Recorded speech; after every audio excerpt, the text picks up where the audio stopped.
Okay, guys, we're going to get started, everybody. We've got a total of 7 bills today. And welcome to the Education, Energy, Environment Committee.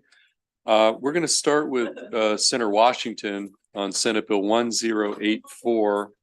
And Senator, I'm going to bring up, well, you don't have designated sponsor panelists. We do have a number of witnesses signed up straight favorable. Okay, why don't I bring up Michelle Westfall? Ms. Westfall here. Marcus Smith. Is it Tina? Who else would you, is there somebody specifically, Senator Washington, you'd like to bring up as well? So there should be a Tina. Tina Joyner? Yeah.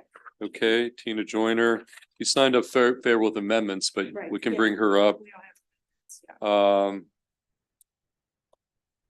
And actually, you know what, how about Sarah, huh? I have Tina, Jacob, and Michelle Westfall as a part of the sponsor panel. Okay, okay, Jacob Leffler, is that who you're talking about? Yeah, Vice President.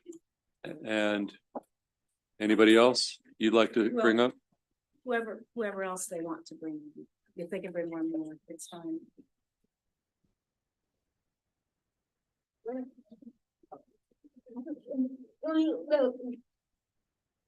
Yeah.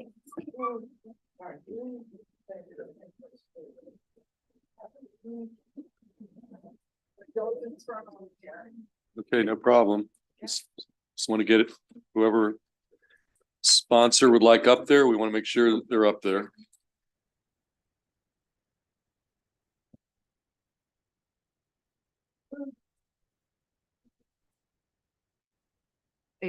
Okay. Okay, Senator Washington, you want to start on Senate Bill 1084? Yes, I will. Thank you, colleagues. For the record, Senator Mary Washington, here asking for your favorable report for Senate Bill 1084. I just want to start by saying we are making a number of amendments, both in response to the fiscal policy and then also some good conversations with the second floor, as well as the advocates who are here. And so it may be that what we will end up with, the core that I'm going to describe is what the goal is, but what we actually do this year may be a little different or maybe less ambitious. So the purpose of this bill is to create a commission that could be a resource for both self-advocacy, a community empowerment, but also be able to work closely with existing nonprofits as well as state entities. Okay. Currently, Maryland has a Department of Disabilities, and there's a Governor Office of Deaf and Hard of Hearing, and they both offer some services to the deaf community. And so it may on the surface seem that it's redundant to have a commission of deaf, blind, hard of hearing, but we believe a commission, as it is in other states, is really essential for both equitable representation, as well as the disbursement of resources, as well as planning in collaboration with state government. It is common practice to have more than one government council, commission, and department. You can look through our own. We have multiple commissions. We have advisories on the same subject area. And 35 other states have at least 2 separate offices that work together. 14 other states specifically have a commission on the deaf, blind, and hard of hearing. For example, West Virginia, Massachusetts, Illinois, Arizona, and Colorado. A commission allows for an independent body to both advocate for community, as well as I said, to work in collaboration with other state agencies. Think of the Maryland Commission on Aging, the Maryland Commission on Behavioral Health and Treatment Access. Maryland has a Commission on Disabilities and an interagency on disabilities. I think we've seen in this committee a number of bills brought forward by this very specific community that warrants a very dedicated, informed advocacy as well as collaboration with government. So one of the amendments that we have is that before that we would establish a commission, there would be a work group that would work towards exactly what would it look like, what would be the relationship to the existing department, and also making sure that we have an opportunity to explore best practices for establishing it. You see in the bill some of the suggested membership of such a commission, and of course, we would be interested in any other amendments that you'd have. Now, what's really important about a work group is that it has a very specific agenda. So we're not putting a work group as just a way to placate the community. We can't really establish a commission, but it really is through thoughtful discussion that we're not at a place where we should have one, but that should be a goal. So the work group would really look at the provision of services. It could look at development and administration of programs. It can look at the ways in which there could be some independent initiation and advocacy for programs and policies. It would explore outreach efforts that are designed to wear public awareness. I know that the last hearing we had in establishing the navigator for this community, I wasn't aware and really hadn't thought about how dangerous it really is navigating the world without the ability to see, to hear, as well as to see. We saw this. So there are just lots of different community. There's additional interactions and problems when one is both blind and deaf that I hadn't been aware of until truly that hearing. And so this work group would explore those. Also identify barriers and gaps in the communication process, and also perhaps explore how we could use Medicaid dollars or other dollars to fund the navigator. In conclusion, just for my remarks, the deaf, blind, and hard of hearing communities deserve an independent voice. We do our best, of course, but no one can speak better or communicate better than the impacted community, those that are living the challenges. And current services and advocacy levels are just not where they need to be.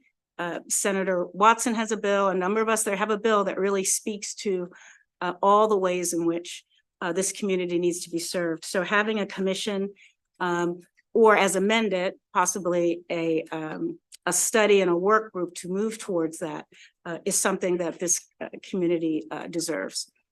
So, Mr. Chair, I have my panel. I will allow them to decide who, I guess that maybe we just go from my left to the right, but whoever is here is who they want to communicate to the committee. And so I give deference to them. Okay, we could just do that. Start right next to Senator Washington. We'll just go down the table.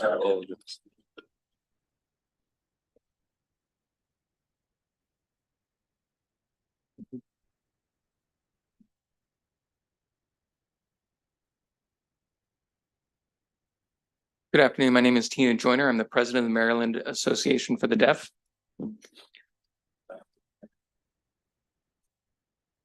Now, we are in support of establishing a commission for the deaf, blind, and hard of hearing, so that individuals can have equal access. So within the state of Maryland, the deaf, blind, and hard of hearing community is 1.2 million, and I want to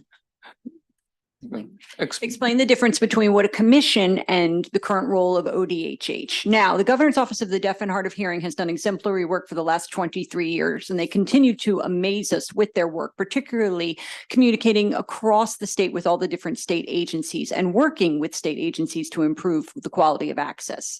Now, that being said, has the Governor's Office of the Deaf and Hard of Hearing established any programs in the last 23 years? The answer is none. Have they initiated drafting of any legislation? The answer to that is no. Do they have case management capabilities? The answer to that question is also no. They are not a community-based office. Therefore, the Governor's Office of Deaf and Hard of Hearing also serves at the pleasure of the standing administration.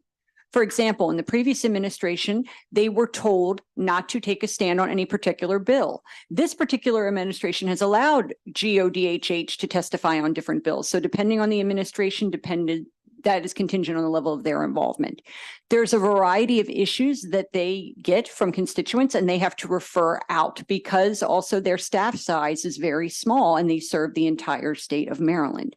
What a commission could provide in juxtaposition is working with or without the governor's blessing and establishing programs as needed through the appropriate legislative process, as well as providing a case management system in the areas of mental health, as well as other program areas, such as previously mentioned co-navigation. It also would begin with, as was previously mentioned, the collection of data. And we strongly encourage, as you said, the establishment of a working group to later become a commission. And we ask the committee to vote in favor of this bill as it is very important. Thank you. Okay, thank you very much. Let's go to the next witness. Hello, my name is Michelle Westfall. I'm actually the chair of the commission that helped to draft this bill, and we worked on this bill extensively.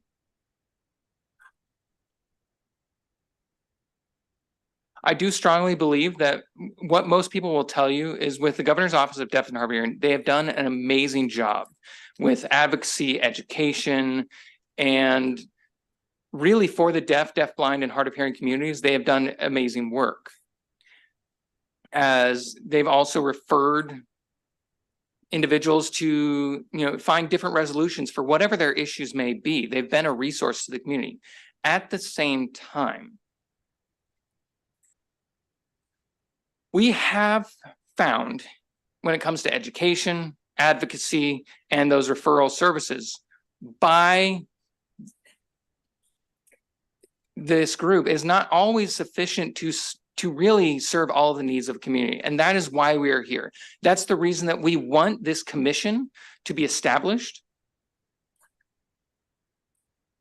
We truly do need the ability to track our community and make sure that their issues and needs are being taken care of. And so again, that's why we need a case management capabilities, which again, GODHH does not provide. And that's actually dictated within statute. And then also we as a community need to have the ability to establish different programs of services through legislation, which could be done through this commission, but is not capable under ODHH's current structure. So that's essentially why we are here today. We would like a commission that can do both. And we do strongly believe that there is a huge positive impact that will be seen from the deaf, deafblind, and hard of hearing community by this commission's establishment.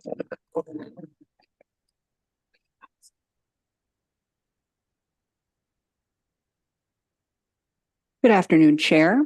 I'd like to introduce myself. My name is Sarah Nielsen. I'm an advocate in the deafblind community within the state of Maryland. I think it is mission critical for us to pass the commission bill. Did you need something, Jacob? Sorry. Reason being, I see huge disparities within the deafblind community specifically, particularly in the areas of mental health, because of the lack of access, frankly, to the world and the lack of communication access to very simple services and programs. Honestly, we don't even know what's available out there. If there's a workshop, for example, if there's different resources that are being advertised, we are not able to navigate those successfully or independently with the current levels of programs and services. In addition to that, access to mental health treatment and support. So we feel very strongly that it's important for the deaf-blind community as part of the larger deaf and hard of hearing community to have an entity that can provide case management and close that loop and make sure that we are aware of what's happening in terms of the available resources in the form of workshops, trainings, so forth and so on, that we can avail ourselves of those as well. Because we want to ensure that the deaf-blind community have equitable access and have the ability to live and function in the same way as any other Maryland constituent. So we ask for a favorable return on this amendment or on this bill. Okay, thank you. We'll go to the next witness. Hello, my name is Jacob Leffler. I am the serving vice chair of the Maryland Association of the Deaf. And as our president stated, there are 1.2 million deaf and hard of hearing and deafblind individuals in the state of Maryland who are current residents. There are commissions also, as was previously mentioned, in other states that recognize and provide services to close those gaps and also provide direct case management for the community. The same cannot be said here in the state of Maryland. Currently, there is no centralized location or resource that can provide case management services statewide while identifying and supporting the unique needs of the deaf, deafblind, and hard of hearing community. The Maryland Association of the Deaf hears anecdotes constantly from members of the community who are not getting the help and support they need. Hence why we are advocating for the establishment of this commission to solve that problem and provide that level of support and close those gaps. The passage of this bill introduced by the Senator Washington, and we would like to thank her for her hard work and push on this. Her support has been invaluable, would recognize the needs of the community and provide the appropriate case management services and equal opportunities and encourage inclusivity within the state of Maryland. The bill also allows for the establishment of programs that are desperately needed for members of the community. And to give you an example of what that would look like, the co-navigation bill that was previously mentioned, mental health programs and services, just to, again, continue to support the community. Currently, we have to go, anything that has to be done through the Governor's Office of the Deaf and Hard of Hearing has to be done via statute. We do not seek to replace the Governor's Office of the Deaf and Hard of Hearing. Hardly, their work has been amazing. We want to work in tandem with them and fill in the gaps as needed, focusing primarily on advocacy, legislation, and the establishment of case management programs. This is community-based work, and we ask the committee to please vote in support of the community and in support of the bill. Thank you. Okay, thank you. Next witness. Hi, the thing you want? Okay, closed up. Okay, great. So I'm using my speaking privilege, because I want to give you guys a different perspective. As you know, most of my colleagues here in New Zealand, also New Zealand, that the bill for language back bigger would be best for you guys to hear straight from the horse mouth. So, my name is Vicky Poyer. I am the board member at large for the Maryland Association of the Deaf. As my colleague Jacob and Tina pointed out, we have worked a lot. We have seen a lot of issues impacting the deaf, blind, and the hard of hearing community. And then, as Michelle mentioned, she's also the chair of the committee. We have gathered stories, we have gathered data that illustrate the need for the commission. I will show you my personal experience when I was the secretary of the Maryland Advisory Council for the Deaf and Hard of Hearing. That council advises the Governor's Office of the Deaf and Hard of Hearing on community matters and issues. So there was typically after a council meeting, we will have a town hall for anybody who's interested to share any concerns that they have. So this particular woman brought a client of hers. She happened to be a Black deaf woman. So within 2 weeks, her house burned down. Her children were taken by Children Protective Services, and she also had mental health challenges. So this caseworker was very frustrated for her client because she tried to reach out to different resources within the state of Maryland, and it was just, you know how you make a quilt, different pieces, and then you put them together? That's pretty much how she felt. That there was no clear centralized place to go into resources. So again, when the council had the different representatives, once they came, they heard the story, they all came along, worked with her. 3 months later, it was reported that she got the services that she needed. But unfortunately, she had to go there instead of just going through a clear pathway to find something. So that's my story. Okay, thank you, Senator Washington. Thank all the witnesses on the panel. Take questions on a piece of legislation. Any questions for the panel?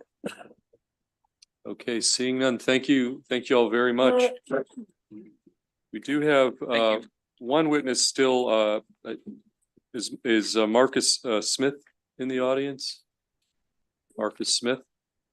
This is Jacob Leffler. Marcus Smith is not in attendance. Okay, thank you. And then we do have one virtual witness, Norma Moran, who I see on the screen. And Norma Moran, you're going to be subject to a 2-minute clock, but you're signed up also straight favorable. Okay.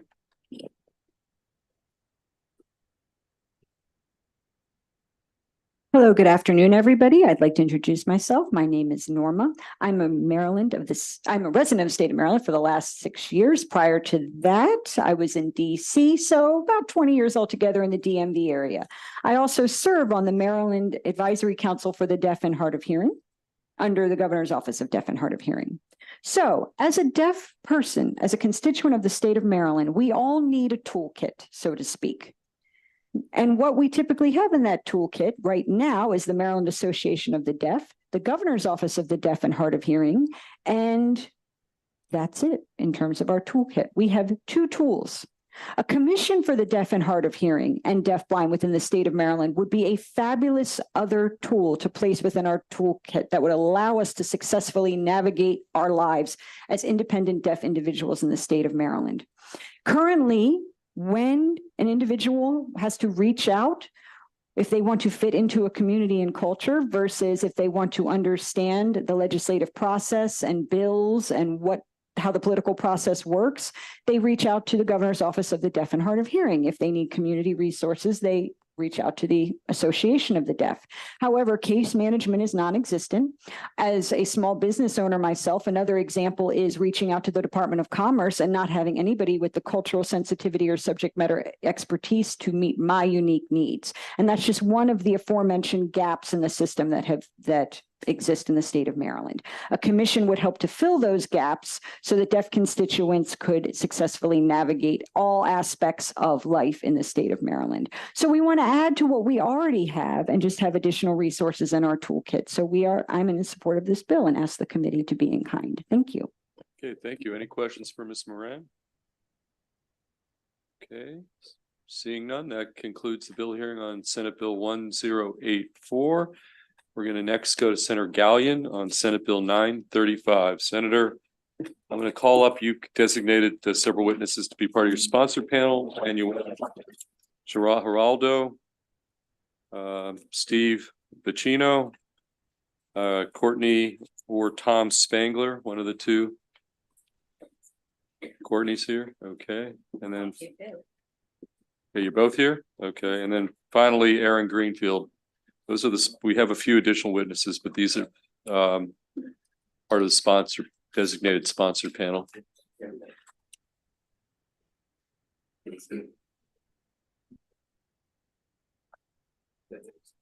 I'll just defer to Senator Gallion as to who he wants up there. If there's anybody else, or you want to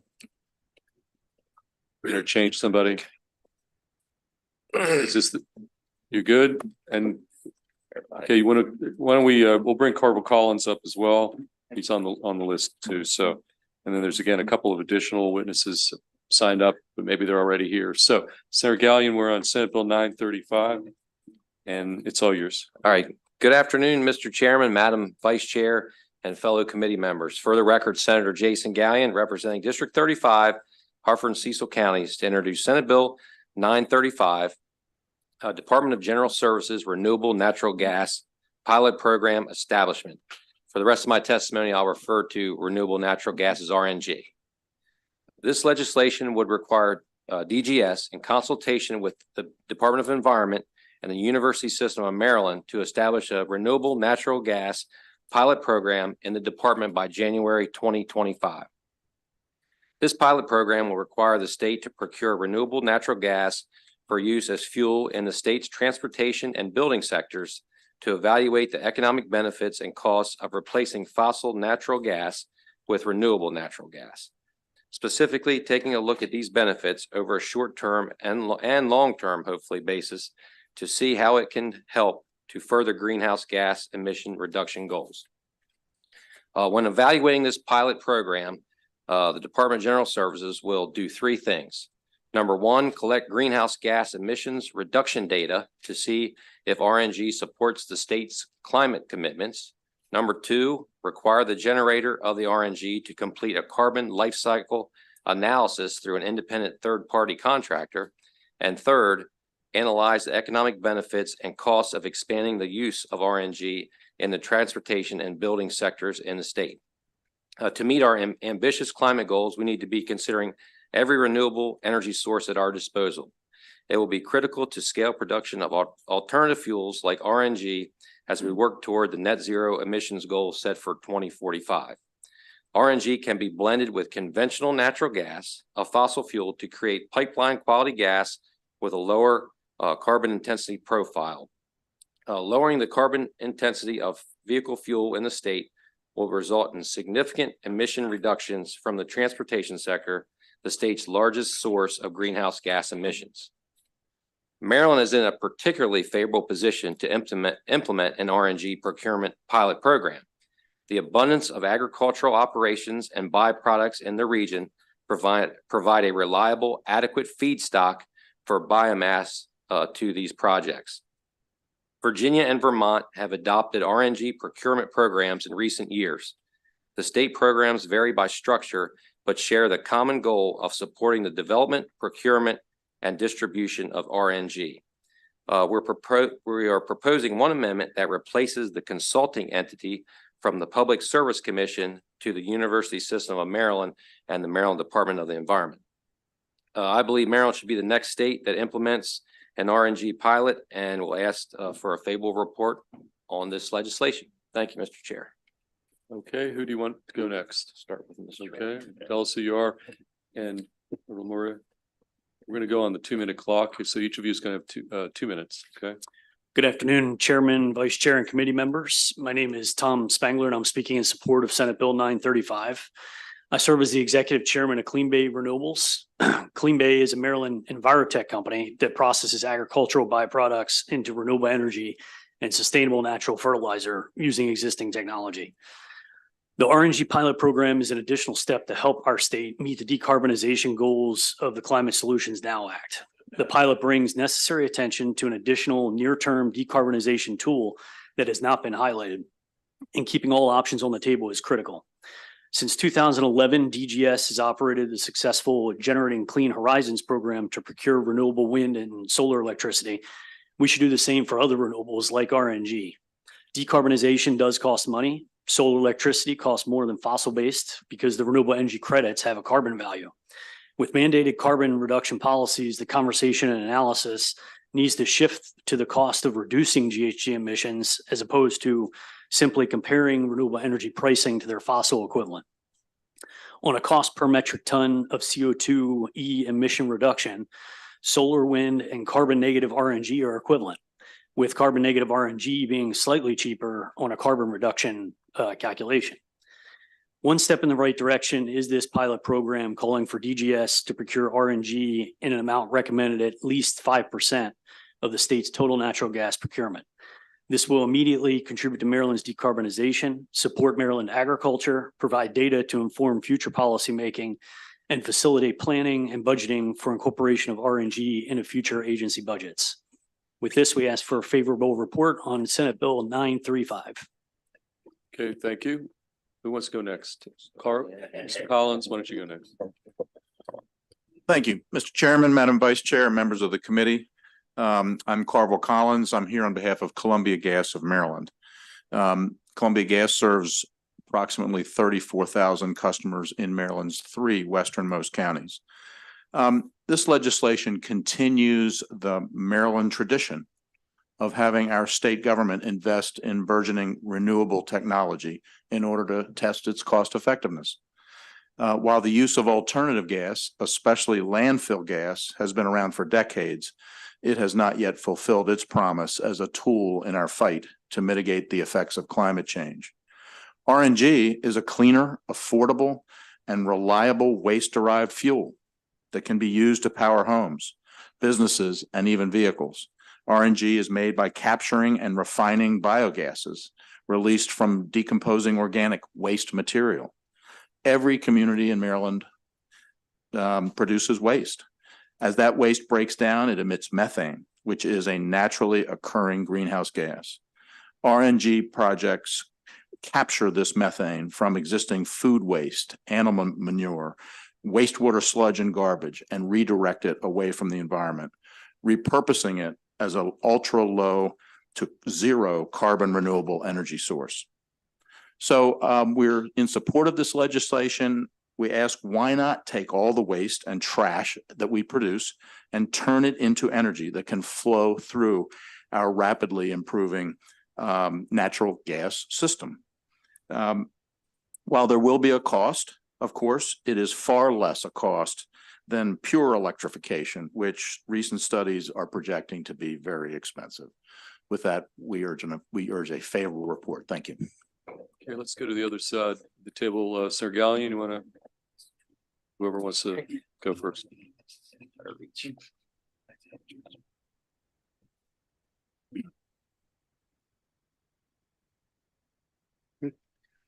Good afternoon, Mr. Chairman and members of the committee. I am Steve Bassino, representing Chesapeake Utilities in support of Senate Bill 935. Chesapeake Utilities is the natural gas provider on the Eastern Shore, operating in 6 counties and serving 32,000 customers. RNG is produced from the anaerobic digestion of organic matter. RNG is a clean and low carbon gas alternative that is fully interchangeable with traditional natural gas. Currently, there are over 720 RNG facilities across the nation that are either operational, under construction, or planned. According to the American Biogas Council, Maryland ranks 21st out of the 50 states for its RNG potential. Numerous states, including Virginia, have passed RNG-related laws, and I urge you to add Maryland to that list. Chesapeake Utilities owns Planet Found Energy Development, a Maryland-based facility formed by scientists, farmers, and business people in cooperation with the University of Maryland Eastern Shore and University of Maryland College Park, and also partially funded from grants from the Maryland Energy Administration. Located in Senator Croz's district and in operation since 2017, Planet Found operates a farm-scale anaerobic digestion and nutrient capture system that produces a nutrient-rich soil conditioner sold under the brand Elements Soil. With additional equipment, Planet Found could produce RNG from its anaerobic digestion processes using poultry litter. Planet Found spent years researching and developing this technology to produce RNG from poultry litter, which is very difficult to digest, and there are only a few poultry litter anaerobic digesters operating in the entire United States. On behalf of Chesapeake Utilities and Planet Found, we respectfully request a favorable report on Senate Bill 935. Thank you. Okay, Mr. Bassino, why don't you just take to your left?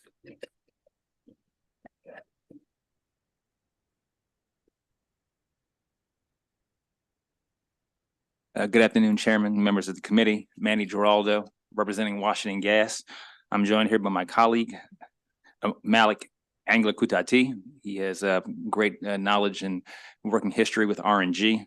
We support SB 935. We see this as a launching pad to expand on the RNG opportunities that are here in Maryland. As Steve mentioned, it's a growing industry. I do want to make a point that the Senator mentioned about Virginia. Our next door neighbor is moving quite quickly on RNG. In 2022, they passed the VEIA with bipartisan support, and that has attracted a number of RNG projects, one that Malik will speak to.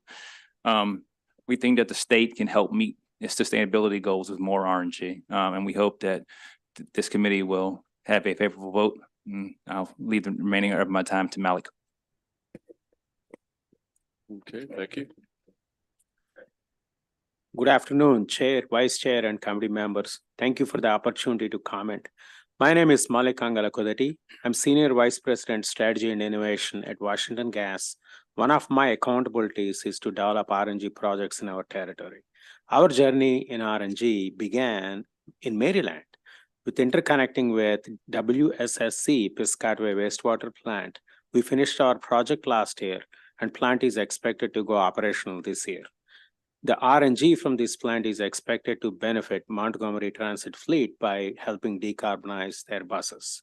Now, I want to build on what Manny said on Virginia Energy Innovation Act. Last year, we signed a contract with Opal Fuels, developer of Prince William County landfill.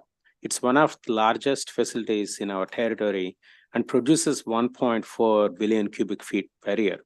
In practical terms, it can decarbonize 12,000 homes or about 850 heavy duty trucks. So fairly big size utility.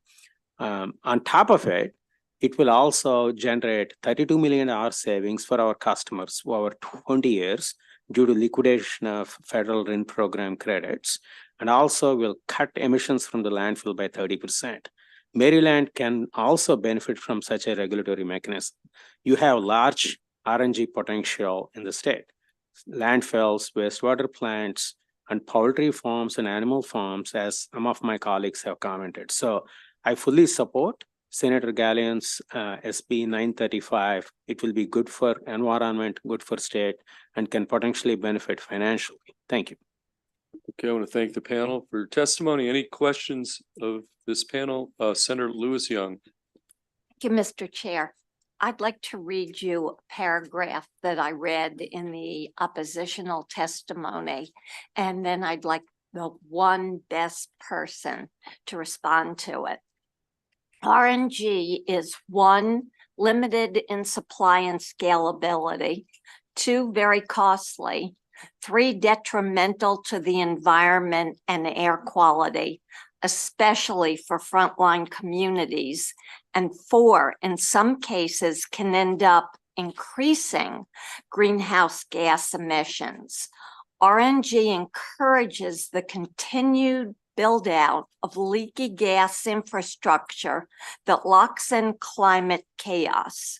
Research indicates that replacing fossil fuels with RNG is not likely to be commercially feasible without large subsidies. So before turning it over to one of my expert panel members, I just like just to bring into account and remind that, you know, for example, what we saw when we did our committee tour in Cecil County in my district, you have, you know, a farm situation where this will go out into the atmosphere.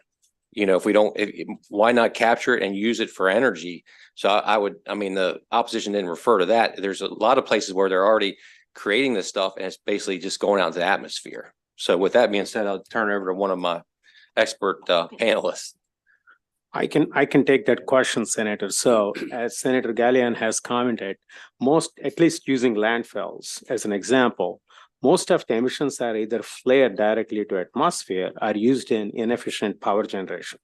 And some of these power generation plants would let some of the harmful priority contaminants into atmosphere, including inorganic and volatile organic compounds. So I would argue capturing renewable natural gas into pipeline actually benefits environment. And you're right, the supply potential is limited, 5 to 10% of supply in natural gas, but that's no excuse for not accomplishing 5 to 10% reduction in greenhouse gas emissions. And again, as I commented before, there are federal credit programs that you can monetize if deployed into either power generation or heavy duty transportation when you use as a transportation fuel. In fact, in our Virginia transaction, because we got a favorable treatment financially from the developer, we are hoping to monetize the RIN credits that would be generated when used in heavy duty transportation and help pay for the expensive RNG. Not only it pays for the delta between natural gas and RNG, it will actually credit back to customers if deployed into transportation. So I want to make that point very clear. Thank you for that explanation. Okay, we're going to go to Senator Carrozza, then Senator Hester. Thank you, Mr. Chair, and apologize. I was a couple minutes late coming up from the shore. Quick question for the sponsor and a quick question for Chesapeake Utilities. Senator Gallian, what is the position of the Chesapeake Bay Foundation on Senate Bill 935? I believe they were supportive. Thank you. From the testimony. And thank you for including Planet Found. I was actually there in its very early days, so I'm really excited about the partnership between not only Chesapeake Utilities, but UMES as well, University of Maryland Eastern Shore. You had in your testimony, it said, with additional equipment, Planet Found could produce RNG in Maryland from its anaerobic digestion processes using poultry litter. what do you mean by with additional equipment? Yes, thank you, Senator. Currently, Planet Found is only doing the first part of RNG, which is taking the anaerobic digestion, producing soil and biogas. So we would need to add the gas cleaning equipment there to turn the biogas into pipeline quality gas that could be injected into the natural gas distribution system. Okay, thank you. Senator Hester. Thank you very much. I'd like to thank the sponsor for this bill and wondered if I could hop on as a co-sponsor. And yes, if I could answer that, to both my colleagues there, we had talked and they were going to be co-sponsors, but because we were running up close to the deadline for submission for a guaranteed bill date, we were at the 11th hour. So I said, well, you know what, we'll have to do that through amendment. I just didn't want to get late on it. So it was totally a deadline issue, but for both my colleague from Howard and Montgomery and also my colleague from the Lower Shore, we're glad to have you on. Appreciate your support. Thank you. I did have another question as well. I was just curious, can you, I mean, I really think it's important that we understand what's happening to the biogas, you know, today. Like if we don't do this, like what's happening in our landfills? Like are we currently capturing this? What's happening with the poultry like litter? Like, I mean, this is not only renewable energy, it's like waste and pollution prevention at the same time. Okay. So I can comment on landfill and wastewater plants. So the current practice is either flaring from landfills. So when you flare, as I said before, it's a very inefficient process. Some of the methane leaks to atmosphere along with priority pollutants. Some landfills actually use this biogas, raw biogas, not conditioned, as an input into power generation. Again, an efficient process. When you capture into pipeline through conditioning and pollution capture, the capture of energy is a lot more efficient, and you would also eliminate release into atmosphere. Wastewater plants are even worse because they're open. The biosolids that are generated are usually used as Class B fertilizer, which releases methane to atmosphere. That's why WSSC is upgrading their plant to make them Class A biosolids, thereby capturing RNG. So current practice, unfortunately, is inefficient in terms of emissions. I'll give it to my colleague to comment on poultry. Yes, Senator, pretty much the same response for poultry litter. As you may be aware, the Eastern Shore has an abundance of poultry litter. That litter is just emitting methane into the atmosphere. So I mentioned two products come from renewable natural gas. One is a soil conditioner, which is what Planet Found does. That soil conditioner can then be reused by the farmers on their fields, and it's much cleaner a soil product. But also we're capturing the poultry litter. And instead of having that biogas emit to the atmosphere, you're putting it in an anaerobic digester and you're capturing that biogas. And that biogas is what actually gets cleaned and which creates renewable natural gas. Any additional questions for the panel? Okay, seeing none, thank you. Carl, before you leave, there was another witness signed up from Columbia, Peter. He's not, you covered.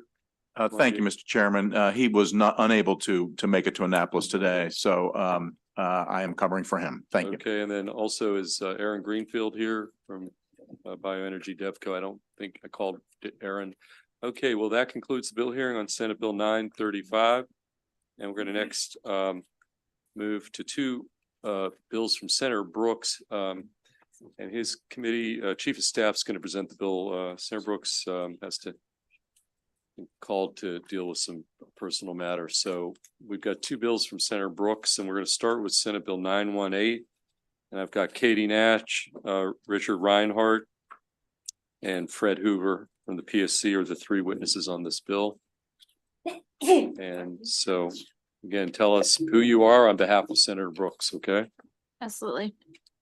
Good afternoon, Chair Feldman, Vice Chair Kagan, and members of the committee. For the record, I'm Kimberly Shiloh, Chief of Staff to Senator Ben Brooks of the 10th Legislative District of Baltimore County. As the chair mentioned, he had a family emergency and is unable to be here. Thank you for the opportunity to testify before you on SB 918. The purpose of this bill is to broaden the scope and use of Retail Choice Education and Protection Fund to include educating customers on energy choices that help meet the climate's goals and developing a training and education program for electricity and gas suppliers. Currently, fines assessed by the Public Service Commission against third-party energy suppliers are deposited into the Retail Choice Customer Education and Protection Fund. The PSC has used these funds for the Energy Choice websites and to prepare materials to be used at outreach events such as Power in the Park in Montgomery County and Power Hour in Baltimore County. The bill seeks to alter the name of the fund, allow the PSC to expand the use of the fund to meet the statutory requirements of supplier education program for which resources for development have not been available, and for the creation of educational and outreach materials covering broader topics such as residential energy usage and reducing greenhouse gas emissions. Most attendees at these resource events are low income, and if they receive government assistance, are no longer eligible to choose a third-party supplier. However, there are other choices they can make that can lower their energy usage and bills, as well as decrease their greenhouse gas emissions. Having necessary resources provides ratepayers the ability to make informed decisions regarding their energy suppliers. It allows them to better understand as a whole the marketplace, supply, and distribution costs, while educating them about deceptive practices, which leaves variety in the marketplace while keeping our consumers safe. With this legislative change, the PSC would be able to share that information using new materials funded by the expansion of the fund. The enhanced use of the fund would be in addition to what is already being done regarding consumer choice. Presently, there are adequate monies available in the fund to cover current and additional needs. This expansion will allow the PSC to implement the training necessary for suppliers licensed through the commission as previously passed by this body. Suppliers must be well versed in the regulatory requirements of the commission and be held accountable for communicating a clear understanding of services when conversing with consumers. SB 916 provides the tool in which to do so. Actually, it's SB 918. My apologies. For these reasons, I'm requesting a favorable report. Okay, Chair Hoover, do you want to go next? And then we'll go to Mr. Reinhardt and Ms. Nash. Chair Feldman, Vice Chair Kagan, members of the EEE Committee. I'm Fred Hoover, Chair of the Maryland Public Service Commission. We are in full support of Senate Bill 918, and I want to thank Senator Brooks for introducing the bill and the fine explanation by his Chief of Staff. I think in light of recent activities in this committee related to retail suppliers, this bill will be a big assistance to the Public Service Commission in developing new outreach to customers, both on the changing aspects of the retail supply business, and also in particular, the contemplated changes when it comes to marketing of green energy. It will allow us to provide more information to customers so that they can more adequately and accurately shop for green energy when they look to do that. It will also allow us to work with the retail supply industry in the training of its employees for the new rules and regulations that are forthcoming for the retail supply industry. So for those reasons, we are in strong support of Senate Bill 918 and ask for a favorable report. Okay, thank you, Mr. Chair. Mr. Reinhardt. Thank you, Mr. Chairman, Madam Vice Chair, members of the Senate E3 Committee. For the record, my name is Richard Reinhardt of Percy Public Affairs on behalf of my client, the Retail Energy Supply Association, RESA. We support Senate Bill 918. We also support and appreciate the support by the sponsor of the bill. We have also submitted our written testimony. The ability for a customer to make an informed choice requires education and awareness. Informational access and resources are not only essential to customers to understand the marketplace, but also reduces the risk of deceptive marketing practices. According to the Commission's report issued back in November of 2023, it recommended altering the Public Utilities article to allow the use of the funds for additional educational purposes. The Commission stated in that report this would allow the PSC to more broadly educate customers on making energy choices and to taking steps to help meet the state's climate goals. The association supports the Commission's recommendation. Moreover, we aver that the continued investment by the Commission into the current resources while expanding community outreach through the collective and collaboration and engagement of retail supplier industry is also the most effective options to ensure that Maryland residents are informed on energy options and how those choices can positively impact the state's climate milestones. Senate Bill 918, would also develop a training education program for electricity and gas suppliers. We talked about this in our previous testimony where we supported this bill in 2020, and certainly we are very anxious and appreciative that this program is looking to be instituted for the benefit and the preparation for our suppliers. As I mentioned before, the commission made a recommendation that this additional resources will expand educational opportunities to both public and suppliers entering the marketplace. For those reasons, we also support that recommendation. We also support this bill. We hope that you provide a favorable report on 918. Thank you. Okay, thank you, Ms. Nash. Good afternoon, Mr. Chair, Madam Vice Chair, and committee members. For the record, Katie Nash here on behalf of Vistra in support of Senate Bill 918. My colleague has provided the context for why we support this legislation, especially in light of the Commission's November report. And of course, Chair Hoover provided an excellent summary of the usage of the fund. My client Vistra has appeared before this committee and discussed our views on the importance of consumer and supplier education. And we know that this committee shares that priority, and we're grateful for the work that has been done. We support the Public Service Commission's efforts to broaden the use of this fund. And we all know that the work of consumer education is dynamic and that it requires ongoing intentionality. We'd like to continue to be partners in this work, and together we can work and share what we have seen elsewhere nationally and work together for to utilize these dollars for a betterment of Maryland's energy future. Thank you to Senator Brooks and of course Kim for bringing this important conversation forward. I believe this really sets an important precedent with this bill and the changes that it prescribes. The Commission can educate Maryland consumers on the nuances of green energy offers, programs that will best meet their needs while also helping us confront our challenges of a new climate. And the list of the benefits will go on. Members of this committee, speaking for myself, I know that I have found it hard to keep up with the very many changes in the energy policy space. And as we embrace learning about our clean energy future, this solution presented in this bill today provides a path for the Commission to continue this important work with Marylanders who seek to be a part of the solution. And as the Commission continues to expand the information available to consumers, this fund will be an important tool in their toolbox.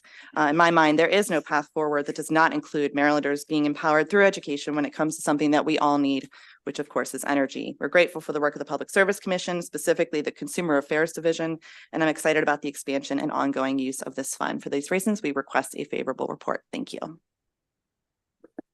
Okay, questions for this panel, Senator August. Thank you, Chair Feldman. I definitely want to thank Senator Brooks for bringing this bill. Obviously, I think very, very highly of it. We incorporated it into, from a policy standpoint, into another Senate Bill 1. Kim, do you know if Senator Brooks is supportive of the inclusion of this piece of legislation as we've discussed into Senate Bill 1? He is. Okay, thank you so very much. You're welcome. Additional questions for this panel?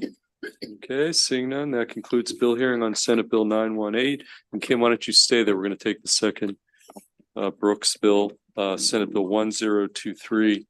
And then we're going to call up, there are two panels. I'm going to start with sponsor panel 1, San Ryan, Jamie DeMarco, Benjamin Roosh,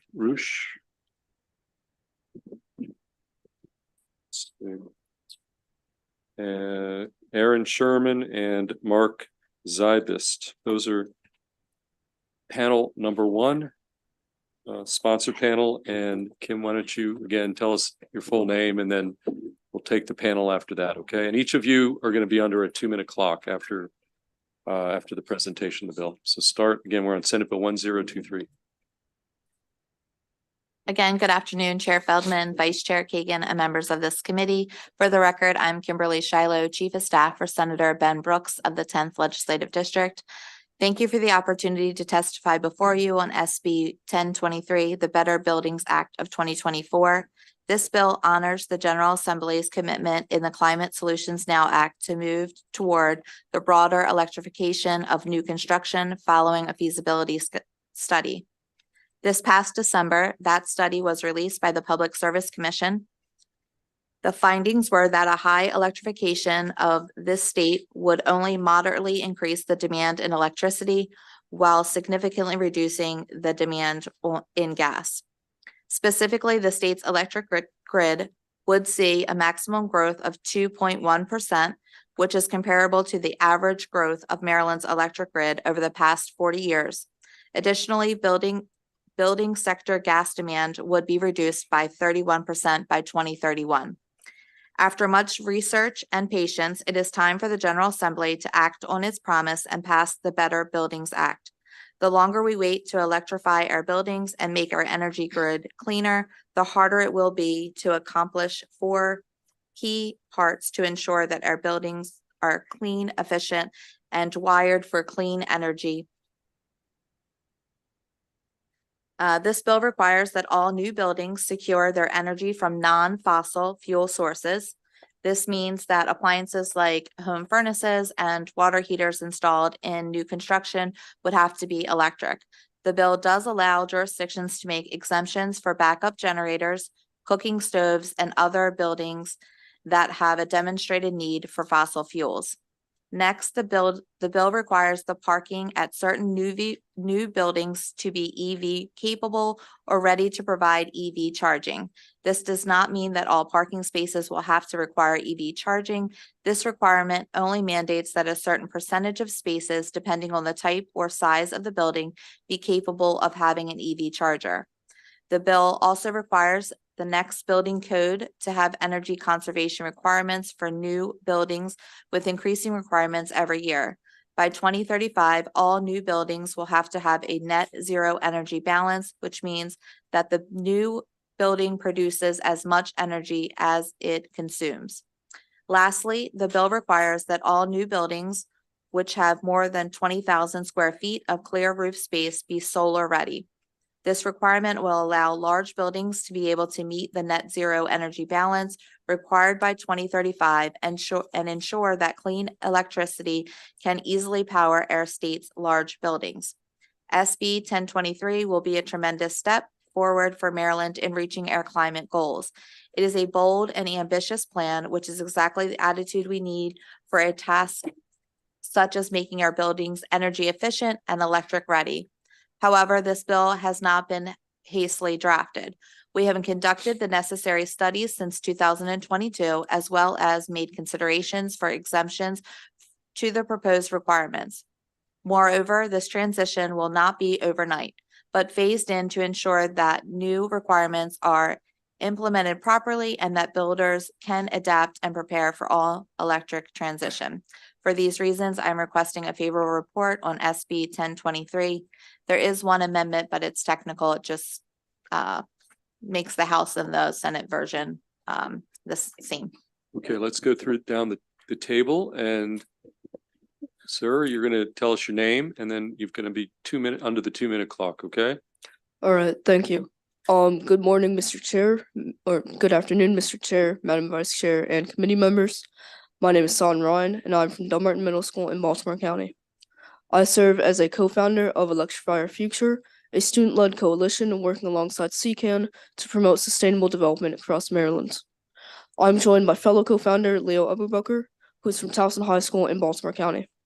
I'm honored to have the opportunity to explain the necessity of SB 1023 with you today.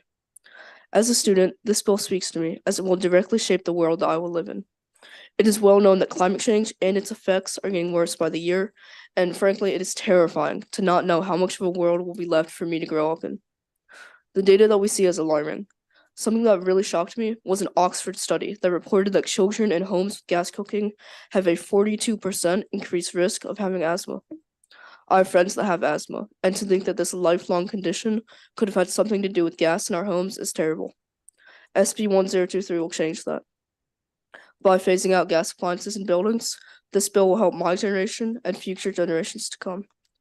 Senators, I implore you, when you are casting your vote, think of your sons and your daughters, your nieces and your nephews, and know that your decision to electrify Maryland will make their futures brighter. The data is there, the precedent is set, and with the Baltimore County Student Councils, which represents over 110,000 students on board, the support is clear. If you take nothing else away from these 120 seconds, take this away. The youth of Maryland are asking for a chance for a better future, and SB 1023 can provide it. Thank you for your time, and I hope you vote favorable on SB 1023. Okay, thank you for your testimony. Sir, tell us who you are. Good afternoon. I'm Ben Roush. I am a mechanical and fire protection engineer, here to testify in favor of this bill. I am concerned that you're going to hear some, well, I'll charitably call them mistruths, untruths, in future testimony. I want to correct some things, make sure that we're wearing in from an engineering perspective. Heat pumps exist now, many of them, that will operate down to -10 degrees Fahrenheit. Colder than any climate in Maryland that we would expect. So I'm worried you're going to hear that heat pumps can't do it. That's not true. They have enough form factors and enough variety and size that they work for nearly every project.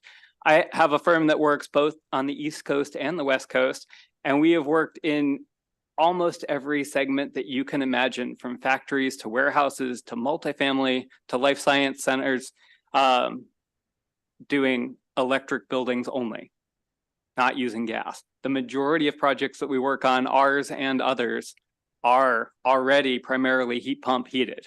So heat pumps work everywhere we're talking about here. I'm concerned that you're going to hear there's no precedent for this building code, that the International Code Council has not released a code that is all electric. I'm here to tell you, if we're going to wait for the ICC to release that code, we're going to be waiting a long time. It is a highly political process that is fraught at multiple levels. There are people weighing in who have not a lot of concern about electrifying buildings. There are many jurisdictions that have already done this work. They have electrified their codes. We're talking about states, Washington and New York. We're talking about many, many cities. There are already great model codes to follow from RMI. It exists. So we already passed building energy performance standards in 2022, allowing new buildings to build to a gas standard and then telling them in 2030 they're going to have to change is a financial ruin. Thank you. Okay, thank you, sir. Okay, who wants to go next? Chair Feldman, Vice Chair. Here, put the mic near. Yep, there you go. Thank you. Chair Feldman, Vice Chair Kagan, members of the committee, Mark Shebist for the Office of People's Counsel. OPC supports the Better Buildings Act for both cost and climate reasons. With respect to climate, around 14% of Maryland's greenhouse gas emissions come today from using fossil fuel in buildings. To eliminate these emissions and achieve the greenhouse gas reduction targets in the Climate Solutions Now Act, almost all of our space heating, water heating, and cooking needs in buildings need to be electrified. Now, electrifying existing buildings can be challenging because people tend to replace their appliances when they fail, often without a lot of planning. But new buildings and major renovations of existing buildings represent the low-hanging fruit of building electrification. First, by definition, there is always an opportunity to plan. And second, and perhaps more importantly, all electric new construction and significant renovations of existing buildings are almost always less expensive than mixed fuel buildings. And in our written testimony, we provide some graphic illustrations of this from a 2021 study for the Maryland Commission on Climate Change. Now, in part, the cost savings is due to the factors that Mr. Roush described, the high efficiency of electric heat pumps. But the other big reason is that you're paying for one set of building energy infrastructure, electricity, not two, electricity plus usually gas. And when you do that, you avoid a lot of costs. When a house is built to run on gas appliances, several types of energy infrastructure are needed. Some of these are paid by the developer, but most are paid by the utility upfront, and the costs are socialized among utility customers with a return for the utility.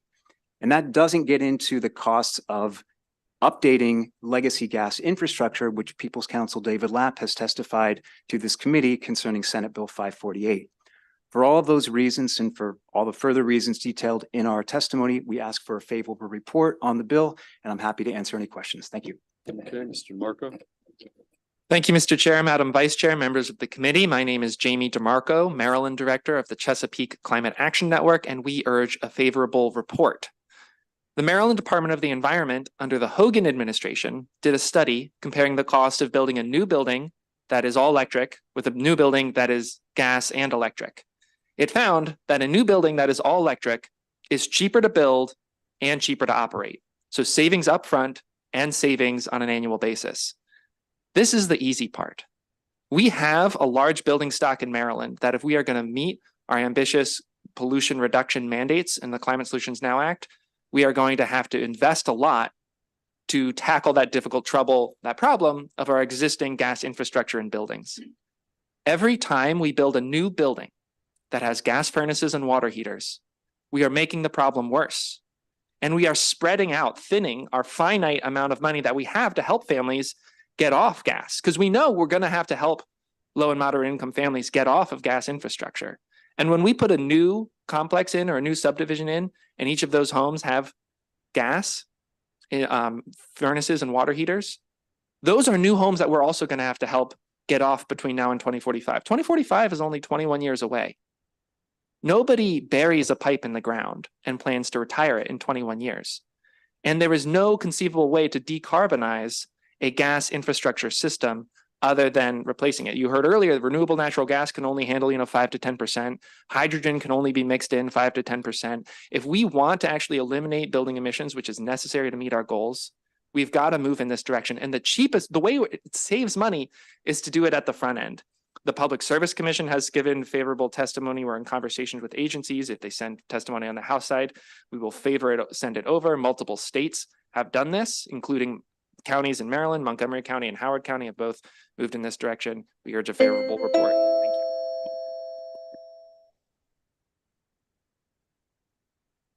you. Okay, go on.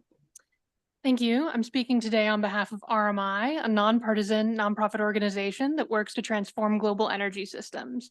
The Better Buildings Act, or BBA, would yield many benefits detailed in our written testimony and deserves a favorable report from the committee. Here are 4 reasons why.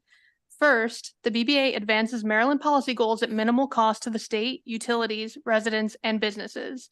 The least cost, easiest step, as Jamie described, toward a net zero emission building sector in 2045 is to stop incorporating fossil fuel use into new buildings. Unlike more costly policies, the BBA would have very low cost to the state government. It would also keep a lid on both infrastructure costs for utilities and energy bills for Maryland ratepayers because, as a state commissioned report recently found, efficient all-electric buildings will have lower peak demand, meaning less strain on grid infrastructure and lower fixed charges. Second, the BBA aligns with the proposed Building Energy Performance Standard, or BEPS rule. Building owners deserve clear guidance on how to align new buildings with BEPS. The BBA would help buildings permitted in 2026 comply with the 2040 final standards of BEPS from day one. Third, the BBA's 2026 efficiency targets are aligned with the draft 2024 National Model Energy Code. With these nationally vetted codes, Maryland can stay on track for its climate goals without reinventing the wheel or steep administrative cost increases. Finally, the BBA aligns with what the Building Code Administration already does every day. It sets requirements for safe and healthy new buildings. State and federal law expressly authorize the Building Code Administration to regulate the energy efficiency of new construction through energy code. The BBA would simply ensure that the BCA's work is aligned with the Maryland energy transition. All told, the BBA is necessary common sense policy to keep Marylanders safe, healthy, and comfortable in their homes and workplaces. Thank you. Okay, thank you. Any questions for this panel?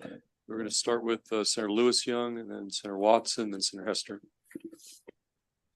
Thank you, Mr. Chair. I've tried to skim the unfavorable to see what kind of issues they bring up, and they're pretty united on the cost issue, which I think you've addressed effectively. But I have 2 other questions. I'm going to direct it to Mr. DeMarco. One of the negative statements said that this effort would negatively impact emerging renewable technologies.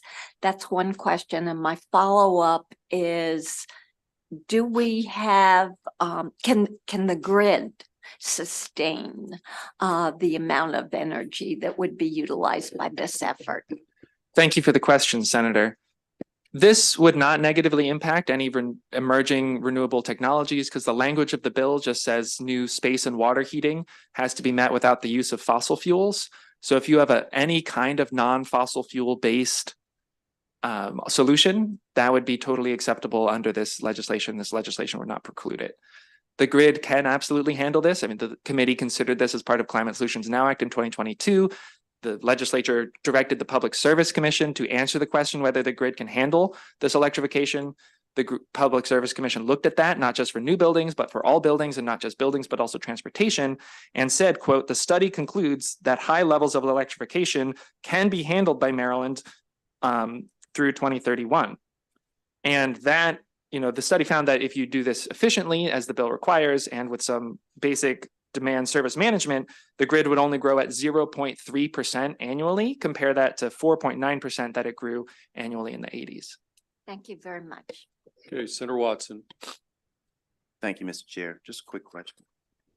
I'm trying to understand, to make sure we don't have any unintended consequences with this and other activities going on. And so, Friday we listened to the governor talk about his affordable housing bill and the 96,000 units that we need. Those effectively, we're talking about apartments. And so apartment buildings constructed to accommodate, low to moderate income folks, they would still fall under the 40% of EVs needed for that type of facility if they satisfy the square footage calculation. Is that correct? Who are you asking? The answer is yes. Yes. Okay. And okay, if anybody else answers, you got to put the mic. Yeah. Sorry. And so, do we have I just want to make sure there's not a disincentive, because these builders who are going to effectively participate in the governor's plan are going to, they're giving additional density to create lower cost homes, but they're going to make that money up because of the additional density, right? And now we're going to put a requirement on that type of facility. Now, I think I've heard you say a couple times, it does not increase the cost. There is a cost savings by electrifying and doing these things. But I want to make sure, is that cost seen up front or is that over time? I can answer that from my own projects. Over the past 10 years, we have touched only a handful that have been gas heated at all. And it is because it is cheaper to build with heat pumps up front. It is the upfront cost is cheaper. Now, on the building electrification, if we don't plan for vehicle chargers now, there is going to be a near-term problem as people electrify their vehicles all the way down the price spectrum. As people, used cars and new electric cars have gotten so much cheaper that it's going to be a problem at all income levels. So we have to plan that infrastructure as we build a building. If we don't plan it now, it is a more difficult, more expensive thing to add in the future. It's a relatively marginal cost up front.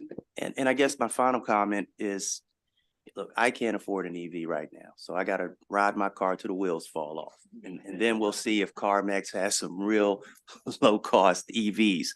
But for that type of housing, 100 units, we're talking 40 EV stations.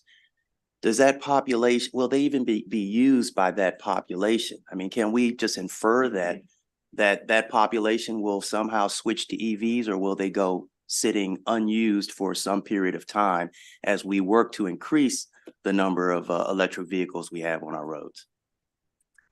I'm happy to share that CarMax does have a lot of affordable EVs. They've been around long enough now that they're being resold. I bought my used 2017 Chevy Bolt for $16,000 after tax credits. Thank you, Mr. DeMarco. You answered the easy question. Okay, Senator Hester. Thank you very much. And thank you to the sponsors, Chief of Staff, for bringing the bill. I guess I'm just kind of struggling. I mean, we sat through the BEPS briefing, the Building Energy Performance Standards briefing, in January, and it seemed like there were a lot of questions at that point. And I've also been frustrated with the Brattle Group study, which includes absolutely no costs. Furthermore, we had asked in Climate Solutions Now that there's be an energy transition, fund or something like Massachusetts did to help these buildings do exactly what you want to do. And I applaud the goals of the report. My question is really about cost. I feel like with all the variables I just mentioned, we can't say that this isn't a huge cost. We'd be happy, thank you for the question, Senator. We'd be happy to share with you the study that Maryland Department of the Environment did under the Hogan administration, where I can't speak to the EV chargers and the solar ready and the other parts, but specifically about meeting space and water heat without the use of fossil fuels. That study found that it is consistently cheaper to build a new building that meets its space and water heat without the use of fossil fuels than to build a new building that includes fossil fuels for space and water heating. So this saves people upfront. It's not, you make an investment and save over time. It saves upfront. It's just cheaper to build a building that only has one energy site towards electricity rather than a building that has two, electricity and gas. Two questions to follow up on that. If it's cheaper, then why aren't people doing it? And secondly, is this in line with the BEPS regulations that are currently under review? People are doing it now. Most buildings we touch are primarily heat pump heated. Water heating is more of a mixed bag. So this is already out in the industry, particularly in the multifamily, particularly in low income. It is heat pump heating buildings. So for new buildings, it is already cheaper. And is already what is primarily done. So I hope that answers that question, I think. I do want to speak to your mixing building energy performance standards that addresses existing buildings, and we're talking about a bill here that does new buildings, not yet built buildings. We're trying to keep new buildings from building with gas so that they don't then need to convert 5 years from now or 10 years from now to electric. So it's new and major renovation for this bill, which is they will have BEPS applied, but they are not yet built. So it's more cost effective to build them electric. Okay, we're going to go to Senator Carrozza, then Senator Gallion. Thank you, Mr. Chair. Probably this would go to Mr. DeMarco. Somerset County commissioners, and I represent Somerset County, sent in a letter and highlighted in their letter that literally for decades, they have been made bringing a gas line a priority, Somerset County. By the way, it was the last county in the entire state of Maryland. So when others were, trying to thwart their efforts, it was people from counties that actually had natural gas. But in their testimony, they say that that this would, now that the line's finished, you've got employers and property owners, including certain agribusinesses, the Princess Anne Industrial Park, and home builders counting on their ability to connect to natural gas. This was obviously a huge economic driver for Somerset County, and that this bill would choke off their ability of customers to choose natural gas, which kind of defeats a lot of the hard work of Somerset County. So I'd like your reaction to that. And number two, I thought you mentioned something about the Public Service Commission's position on this bill, but I can't find anything in the bill file if they took a position on this or not. Thank you for the question, Senator. First, I'll say that the bill does not prohibit a new building connecting to natural gas and getting that infrastructure. There is an exemption for stoves. So this is just speaking to space and water heating. I think most people don't care what heats their water so long as it's hot. But if you want a new gas stove in a building, you can still have one under this legislation. I had been told that the Public Service Commission would be giving favorable testimony on this bill. And maybe the bill sponsor, or I just didn't see it in my packet. If it is there, But I apologize if I misspoke. Senator Brooks was also told that the PSC would be favorable on the bill. So I'm not sure. In writing or via email. Okay, we'll get that clarified. We don't have to resolve that right now. Yes, Senator Gallion. Chair, I just wanted to follow up on the one question, and we haven't been hearing a lot about affordable housing and the need, and we're looking at things that are driving costs up, and there's talk about a bunch of different issues that do that. But you mentioned that upfront cost, and it's less this way than under the old way with the gas law. So is that just based off of that MDE study, or are there is other data that backs that up? Is it just MDE study, or what else do you have on that? So this would take a long time. I can give you many project examples that would come out cost neutral or cost negative to go electric only. I'm happy to share that. I know there are also studies from NBI that we can share with you. It is not just MDEs, but MDE gave a very large delta in their bar graph of between the two options. Okay, any of that kind of information would be great. Thank you. Happy to say. Any additional questions for this panel? Seeing none. Thank you, folks. We're going to go to a second sponsor panel. I'm going to call up some witnesses. Kevin Walton, Jamal Lewis. Good job. Thank you. We have one virtual witness, Matt Rustica, but we'll get next. Mariah Schreiner, Michael Hindell. Okay, those are the four sponsor panel number 2 witnesses, and then one potential witness virtually that's part of that panel. And then we're going to take a few additional witnesses and we're going to go unfavorable. So Mr. Lewis, why don't you lead off? And each of you is going to have 2 minutes. Good afternoon, Chair, Vice Chair, members of the committee. I'm Jamal Lewis. I work with Rewiring America. I am also part of the mitigation working group of the Maryland Commission on Climate Change.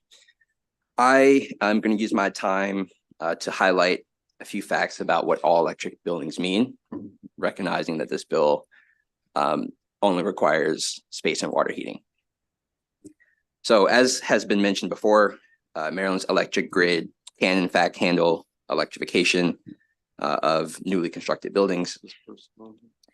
Newly constructed all electric buildings are also more affordable to both build and maintain. So there was a question about upfront costs versus operational costs. It is cheaper in both ways. 3, electrification of newly constructed buildings will create economic benefits.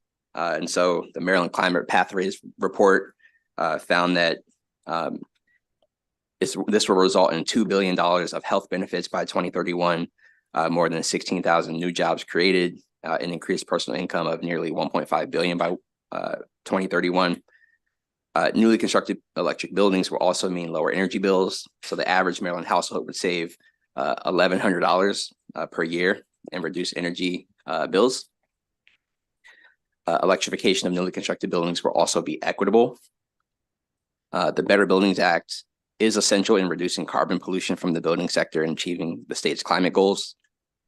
Newly constructed buildings will, with heat pumps, reduce carbon pollution no matter the generating source of electricity. Heat pumps can be used in cold climates, which has been mentioned before.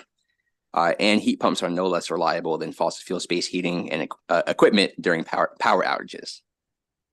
So I will just say we urge a favorable report on SB 1023, and I will yield my time. Okay, thank you, sir. Good afternoon. My name is Kevin Walton, and I live in Montgomery County. I represent the Climate Coalition of Montgomery County, and we support SB 1023. My own experience with building energy performance and electrification includes serving as chair of the Montgomery County Building Energy Performance Board, which advises on the county's building energy performance standards law, as well as serving as co-chair of the market rate housing subgroup of the Maryland Building Energy Performance Task Force. SB 1023, as you've heard, the Better Buildings Act includes requiring electrification of space and water heating, which aligns with the 2045 zero greenhouse gas emissions target in the Climate Solutions Now Act. Building emissions must be addressed as they account for 16% of the state's greenhouse gas emissions. Montgomery County has taken similar actions where buildings account for almost 50% of the greenhouse gas emissions.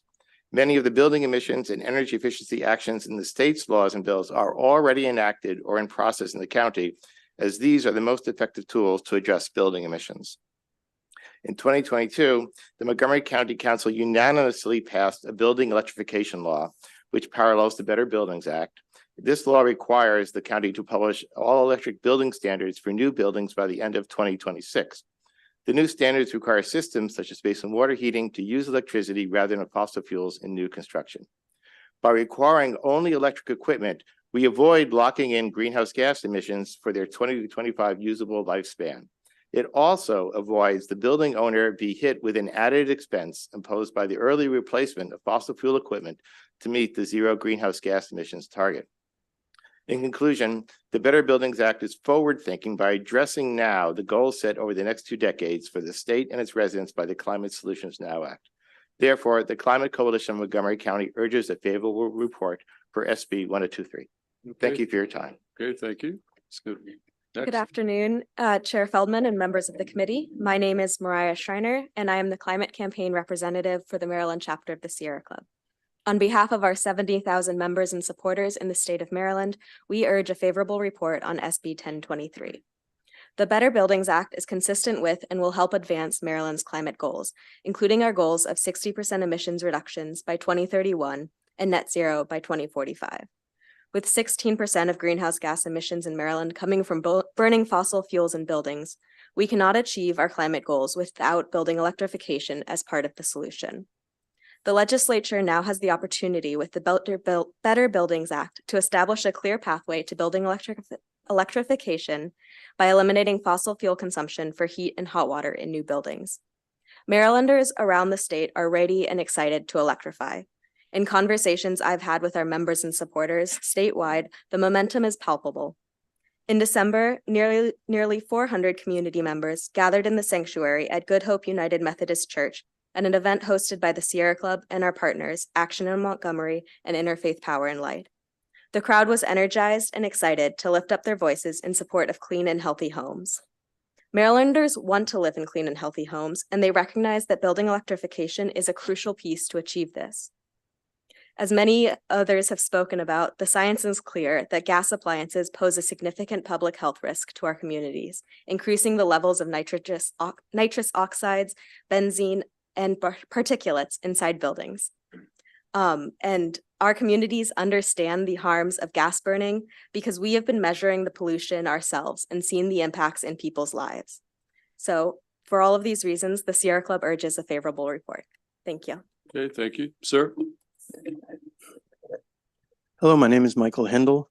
Thank you, Chair, Vice Chair, and members of the committee for the opportunity to testify. I am from Passive to Positive, a Maryland-based energy consulting firm in Catonsville, Maryland. And for the last, since 2009, we've been consulting on high-performance buildings, everything from tiny houses up to 200-unit apartment buildings from Maryland, Washington, D.C., Pennsylvania, Boston, all up and down the Eastern Seaboard. I'm here to say that what is laid out in the legislation is possible. I'm saying this because I do it every day. We do passive house standard buildings, which is to say buildings that are roughly twice as efficient as the first triennial EUI targets laid out in this bill, and that would meet the final triennial EUI targets. We meet them today, every day. And we do it on all affordable projects. Virtually all of our projects are affordable housing projects. We also do it on buildings that are all electric. I have never done a building that was not twice as efficient as the current EUI targets and the first triennial targets. And I have never done a building with gas. This is possible because building performance is really based on some pretty basic building science fundamentals, pretty basic physics. And if we teach these to our building industry, we can master this today. We can master it yesterday. We could master it. We did master it in 2009 when I started. In 2013, I believe, Pennsylvania Housing Finance Agency initiated a program where they offered 10 bonus points on their QAP, the Qualified Allocation Plan for Low-Income Housing Tax Credits. The first year, there were hundreds of units planned, and they were 5.8% more expensive. The second year of that program, they were 1.6% more expensive. The third year of that program, they were 3.8% less expensive for buildings that already meet these goals. And that's because builders and designers work better together when they have these performance targets. Thank you. Okay, questions for this panel. Senator Watson. One quick question. Does this include single-family homes? New single-family homes, say 6,000, 8,000 square feet? Yes, I believe so. And so, well, the reason I asked is because I'm very proud of it. In fact, I've been working on it for 2 years. Just installed a brand new patio, and I have a fire pit. And I was given the choice. You want gas coming from the house, or do you want to go and grab a propane tank?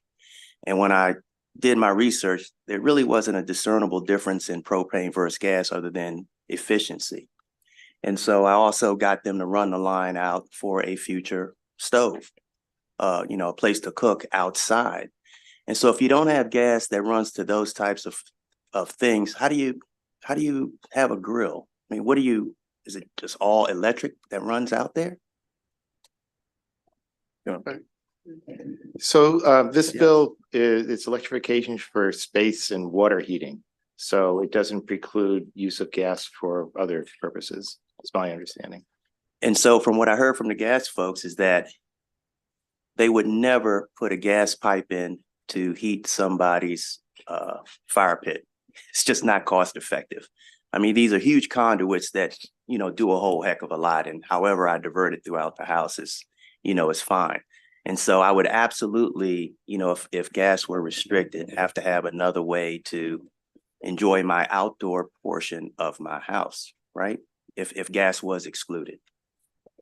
Well, I can't speak to what the gas company told you. Okay, thanks.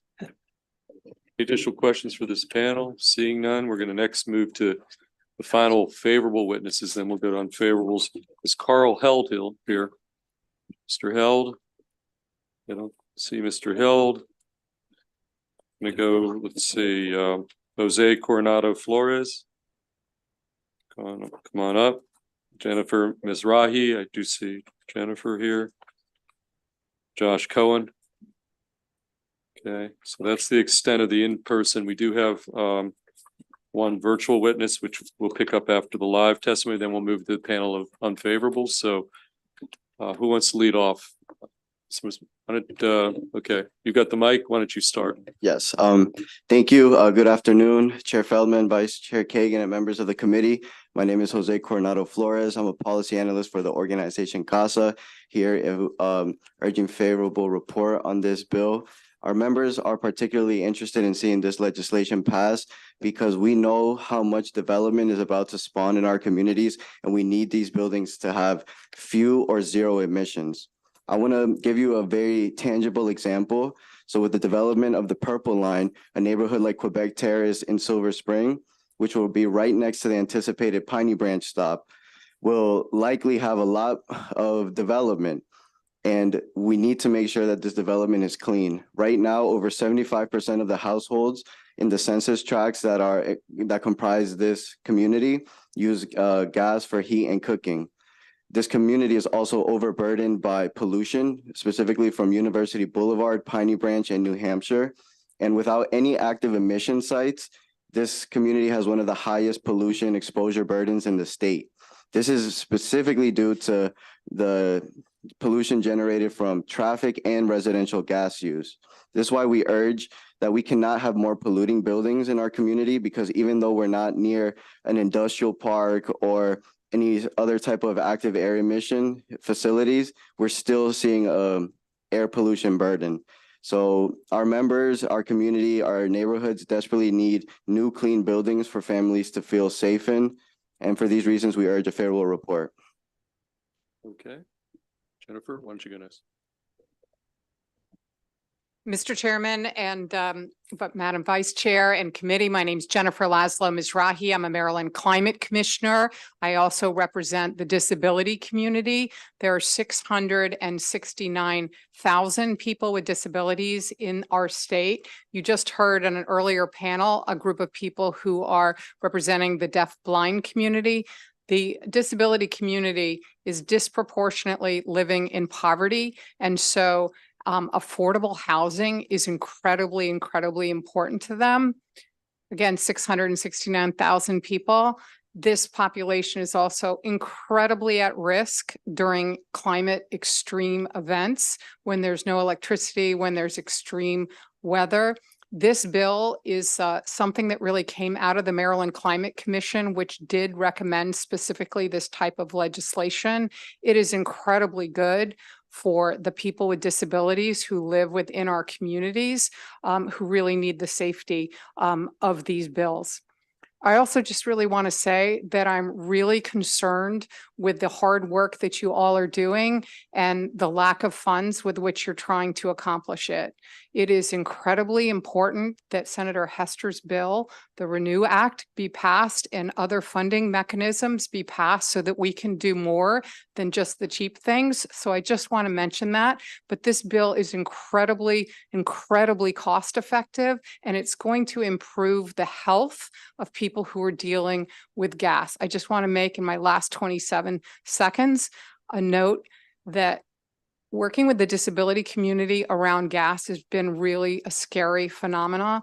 I have been there when the fire department has come because people who are blind don't recognize that the gauge on their thing isn't fully off. I have been there when there's real risk to life and limb from gas explosions. This is really so important. So thank you very much. Hey, Mr. Cohen. Thank you, Chair Feldman, Vice Chair Kagan, members of the committee. I'm Josh Cohen. I live here in Annapolis. I serve as head of policy for Switch, SWTCH, which is an electric vehicle charging solutions provider focused on multi-tenant properties and especially on multifamily residential. So I'm here to speak in support of the Senate bill and particularly around the EV ready provisions. I also do want to bring to the committee's attention, I submitted written testimony that does include some real world examples around cost estimates for EV charging, which I know is a concern for a number of members have expressed that. So the one point I want to make is that Maryland has already had the conversation around whether it wants to have a clean transportation future. And it already addressed that last year as with one major step in adopting the Advanced Clean Cars 2 rule, which requires that dealers deliver 100% ZEV vehicles by 2035 for light duty cars. So the question is not, will Maryland have a clean transportation future? The question is, how will it get there? And Advanced Clean Cars 2 on its own is insufficient to actually bring about its goals. Charging is a critical element of it. And to achieve 100% zero emission riding and driving, we need not just some Marylanders to ride and drive electric, but all Marylanders, including those who live in multifamily households. And as others have pointed out, multifamily households are disproportionately renters. They're disproportionately low and moderate income. If they are to have charging, there is no question that multifamily properties is far cheaper to install charging at the time of construction. So in order to achieve Maryland's Advanced Clean Cars 2 goals, the EV ready provisions in this bill are a more cost-effective way to provide that charging. Thank you. Okay, questions for this panel? Senator Hester. Thank you. And I just wanted to thank Ms. Rahi for her call out of the Renew Act. I was curious, in your role on the Climate Change Commission, were you guys talking at all about the financial incentives? And do we know like how much Massachusetts put into their Clean Energy Transition Fund? I don't know what the exact numbers are, but I'm sure we could get that to you. But I do know that Massachusetts is putting a lot more money towards their program. I'm deeply concerned that at this point we have a fabulous plan that's $1 billion a year and only $90 million allocated towards it. So we're less than a tenth of the way there. Maryland, I know that Massachusetts is significantly ahead of us.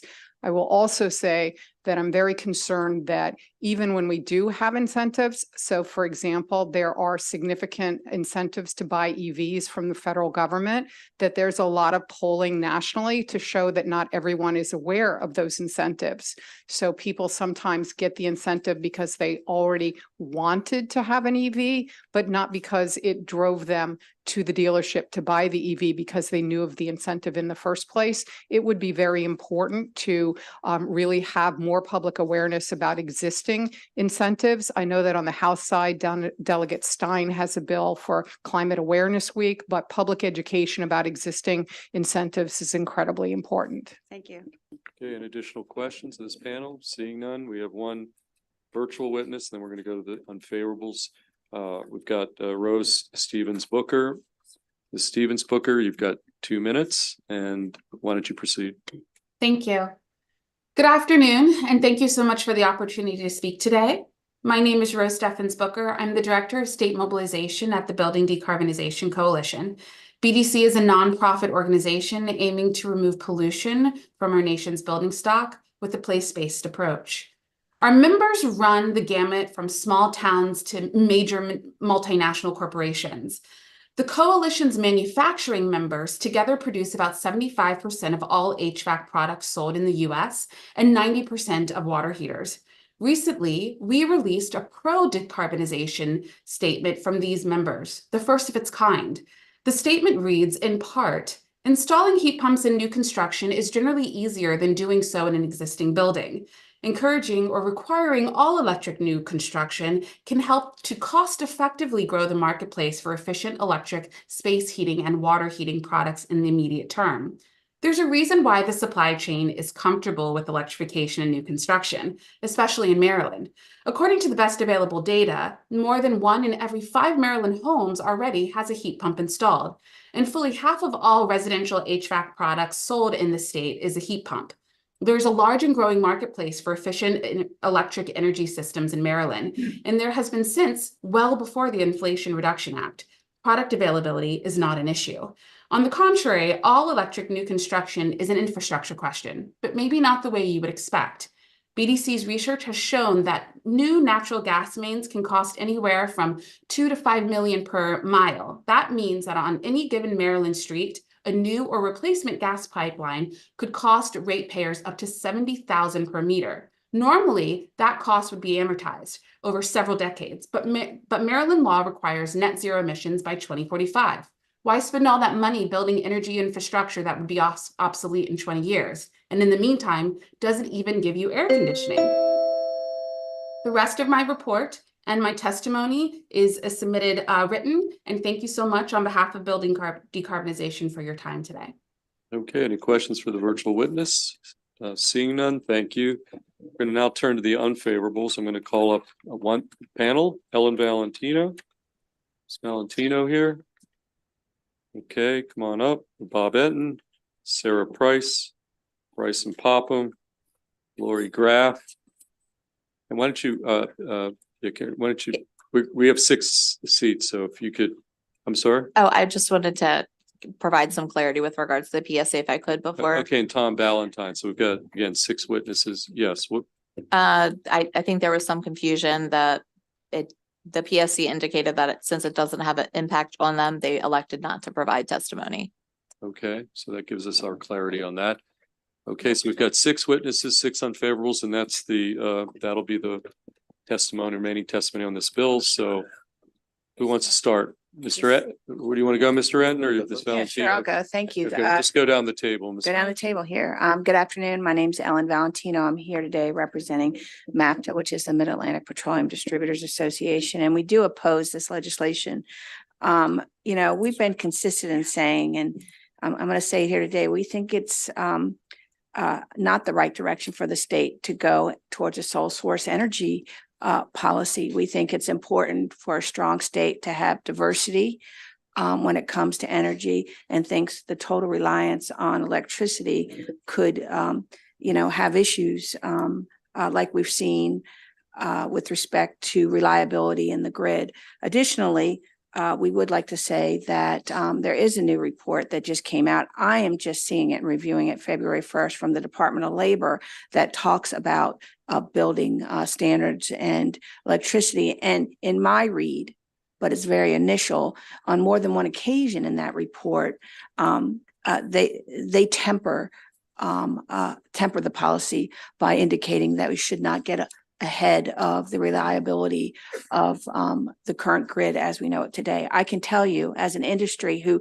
represents backup fuel, that we are called upon on more than one occasion for that to be executed by the large utilities. And one of the things I urge this committee to look at, we've brought it up on many occasions, is that there should be a directive from the PSC or this committee to ask the current utilities, the electric companies, the gas companies, how many times they've called on large users to execute and use their backup fuel in order to move forward what I'll call extreme weather, whether that's heat or cold. That'll give you an idea, I believe, of a real-time data point as you move towards this policy of electrification. Thank you. Mr. Ed. Thank you. Mr. Chairman, members of the committee, Robert Enton, on behalf of the Maryland Building Industry Association, you have our written testimony. This is a 10-page bill full of new language and new requirements. I've spent a lot of time looking at the fiscal note, and if you turn to page 6 of the fiscal note, what you'll see is the reference, and we've heard a reference to it previously, to the Climate Solutions Now Act required a study be done by the Maryland Department of the Labor. It just came out. This is what the front of it looks like. It's a lengthy study, but if you go to page 4, you see the recommendations. And on page 5, I want to stress 2 of the recommendations that are made by the study that was mandated by you to be done. Number 6 says, do not require existing buildings to fully electrify before the power grid and power generation systems are in place to accommodate the increased power demand. A reliable and resilient system using multiple fuel sources needs to be in place unless and until it is safe and reliable to move to all electric. That was one of their findings. That was finding number 6. Finding number 9 says, allow time for continued innovations in technology and construction methods. As technology advances, continue to adopt future codes for larger residential and commercial buildings that encourage all electric systems while allowing certain necessary exemptions for backup power supply. The final point that I'll make, Mr. Chairman, is that if you look at the fiscal note, as far as who this impacts and what the cost is going to be, and if you go to the very last page of the fiscal note, to the small business effect, this is on page 8, it says, any small business involved in the provision, installation, and maintenance of heating, cooling, electrical, and solar systems for buildings are significantly affected by the bill's changes. So for those reasons, we have a lot of concerns about the bill. With all due respect to the sponsor, I would ask for an unfavorable report. Thank you. Okay, Ms. Graff. Good afternoon, Mr. Chair, Madam Vice Chair, members of the committee. I'm Lori Graff. I'm CEO of Maryland Building Industry Association. Also here respectfully in opposition to this bill. It does make a lot of changes. I'm not going to be repetitive and point to that study, but I would certainly ask you to look at it. The building codes are a respected and accepted part of the process. The International Code Council meets, they adopt codes every 3 years. They are the experts. It is involved, there's stakeholders, there's manufacturers, there's environmentalists, there's builders. They come together and come up with the primary goal of public health, safety, and welfare. So we think that we should really make sure we're following the codes process, and making changes through the codes process. I am going to touch a little bit, just because I have to, on the housing shortage. We do have a housing shortage. One thing we don't talk about and we haven't talked about is financing. When you have a project, whether it's an affordable project, a market rate project, or what we'll call workforce project, which is a mix, you have to get financing. And you go and you find different places to go. And I'm just going to quote something. I got an email from one of our members that just went to the Maryland Multifamily Housing Council meetings, and that's where you get your financing. You go, it's a national meeting, you get your financing. And this builder happens to build affordable units and a mix of units. And he said the sentiment for Maryland generally was incredibly poor, the poorest I've ever seen it. Investing in Maryland is challenging, where time horizons are lengthy, project pursuits are expensive and risky, and the regulatory environment isn't commensurate with the risk for new projects. Investors who cover the entire country only get a snapshot of what's happening on the ground. While this may be unfair and perhaps perception becomes reality in the investment community. In conclusion, we got the consistent message loud and clear, hey, bring us more Northern Virginia projects. So it's a real concern for us is that we are sending a message that we are anti-business and anti-development. Thank you. Mr. Ballantyne. Good afternoon, Chair Feldman, Vice Chair Kagan, members of the committee. My name is Tom Ballantyne with NIOP Maryland, here in opposition to Senate Bill 1023. This bill presents an abrupt and arbitrary energy and building code transition. It would decouple us from the international building and energy codes and their deliberate approach would jump ahead of the coordinated transition planning for building and utility sectors that was directed by the Climate Solutions Now Act. That the CSNA required the Maryland Codes Administration to report on the technologies, the timing, policies necessary to electrify the building sector. And as you've heard, that report was issued February 1st. It's a much more pragmatic and orderly transition, and it's implemented through the building code process. One of the recommendations I would point to is that the report recommended phasing in all electric building codes, beginning with commercial and residential buildings that are smaller than 5,000 square feet. This bill does the opposite. The organizations that developed international building and energy codes are following a standards-based approach towards a low carbon and zero carbon construction codes. The American Society of Heating, Refrigerating, and Air Conditioning Engineers that develops the mechanical codes have committed to doing that by 2030. These organizations have the testing capacity and the expertise to provide comprehensive approaches that are technically feasible, commercially available, and cost-effective for building owners and occupants. And I'll just make one final point about the MDE study that was referenced by the sponsor panel. That study focused on costs in 2035. And it assumed between 2020 and 2035, there would be significant reductions and efficiencies gained in heat pump equipment. We still need time for that in large buildings, we believe. So for those reasons, we respectfully request your unfavorable report. Thank you. Okay, Mr. Popham.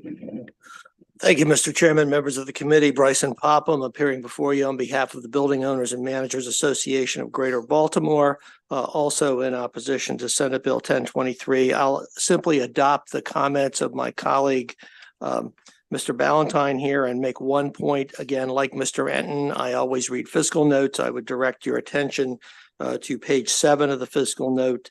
The first full paragraph there says MDL advises it doesn't have the technical expertise to develop the new requirements for MBPS. Is that dispositive? No, it's simply another impediment to the adoption of the policy contemplated by this bill. For these reasons, we would respectfully request an unfavorable report. Ms. Price. Thank you. Good afternoon, Mr. Chair, Madam Vice Chair, and honorable members of the committee. My name is Sarah Price. I'm here on behalf of the Maryland Retailers Alliance in respectful opposition to this legislation. I would also echo the sentiments expressed by the panel already and would bring up one point that was highlighted by our members, which is that the bill's reference to the significant improvement of a building, it does not indicate whether the calculation of that cost would only apply to real property or if it also would include personal property. This is concerning to our members as they would prefer that a significant improvement calculation only apply to the actual physical structure rather than the personal property inside. Ultimately, we would again echo the previous sentiments, urge an unfavorable. Thank you. Okay, Senator Hester. Just a request for more information. Would you be willing to send me the Department of Labor report that you mentioned? I don't believe it's in our bill file. Yes. Yep, we will. Okay, additional questions for this panel? Senator Carozza.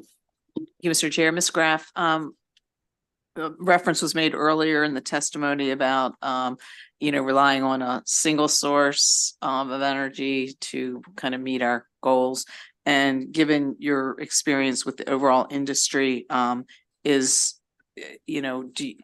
your experience, do you have any comments, single source, multi-source, I think that that's not really our testimony, but just to be clear, but we understand that this is where we're going. A lot of our concerns are the timing and making sure we're ready for where we need to be. And the grid's ready and other things are ready. I think it's a general sentiment that we're going towards a single source. It's just. So you're saying you don't see a role for the other sources of energy? I mean, I think we definitely need backup. I think there's going to be some exemptions that need to happen. Some, you could talk to the hospital industry and some other industries. We need to have some kind of fuel backup, 100%. Any additional questions for this panel?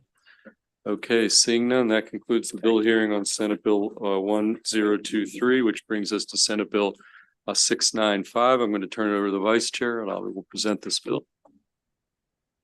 Bill 695, Building Code, Construction and Significant Renovation of Housing Unit, Electric Vehicle Parking Spaces. With the chair, Senator Feldman. Witnesses on the sponsor panel, you can come up and take a seat. Bill Kress, Josh Fisher. My Josh Fisher? Let's see. No, different Josh Fisher. Okay. Peter Kitzmiller. Is Peter here? He is not. Okay. That is it on the sponsor panel. And then there are other witnesses. Sure. Okay, Okay, Mr. Chair. Thank you, Madam Vice Chair. This Bill 695 picks up where we left off last session from a bill I brought to this committee, which we passed unanimously, dealing with EV charging, EV infrastructure at the home. That bill, if you recall, required that beginning October 1, 2023, new construction of single-family detached house and townhomes with garages, carports, or driveways must include a level 2 EV charging station or electric pre-wiring in support of a level 2 charging station. We punted the ball on the multifamily residential building communities and other communities with common use parking, instead sending that subject to the Maryland Energy Administration to study during the interim, which they did do. And they did come back with a report in January that should be in your packet, entitled Maryland Energy Administration Multifamily Residential EV Study. And that's from January 2024. And that topic of multifamily residential communities with common parking spots and such, that's the focus of this bill. Last year's bill also did punt on the topic of what's required when substantial renovations, including upgrades to the electric panel upgrades, are done in a single family house, townhouse with garages, carports, driveways. That is back in the bill. But that said, last year's bill, I'm just going to make this point, was the result of a compromise. And let me say at the outset that I plan to engage again with the opponents, who you'll hear from in a little while, like we did last year, an opportunity to get to yes on this piece of legislation. But to step back, just to reiterate a point that was made last year, the largest portion of total greenhouse gas emissions, 35% of all greenhouse gas emissions here in Maryland, comes from the transportation sector. And with most of those emissions, 82% coming from on-road vehicles, which is clearly why the nation continues to incentivize and move aggressively towards greater use of electric vehicles, zero-emission vehicles as part of a broader effort to combat climate change. Since last year's bill, Maryland in the fall formally adopted the new California Advanced Clean Cars 2 standards, which will begin with 2027 models here in Maryland, 43% 2027 models delivered by dealers, 51% by 28, 68%, and all of them 100% new cars like trucks delivered to Maryland, and by 2035 will be zero emission vehicles. And that policy decision, aggressively moving with EVs, has already been made. We're not relitigating it, but that should include folks who live in multifamily residential building communities. That's, again, not the question. The question is, how do we ensure access to charging stations for all Marylanders in a cost-effective manner? Now, arguably, the biggest obstacle right now is a massive shortage of chargers where drivers need them most, at their homes. 80 to 90% of charging occurs at home, which is cheaper, more reliable, more convenient. Studies have found that 1 in 5 EV drivers abandoned their EVs and went back to gasoline vehicles primarily because of lack of charging station, charging infrastructure. You're going to hear from the dealers who will tell you that 50% of their sales are to consumers who live in multifamily dwelling communities. So if those cars come to Maryland dealers and the percentages required by the new advanced cars 2 regs that I just mentioned, beginning in 2027, they'll be sitting on the lots unsold if we don't continue to step up on EV infrastructure in those communities. It's not good for our dealers. It's not good for our climate change goals. So last year's bill, which I mentioned earlier, was a significant step forward to address EV infrastructure, but it was a compromise.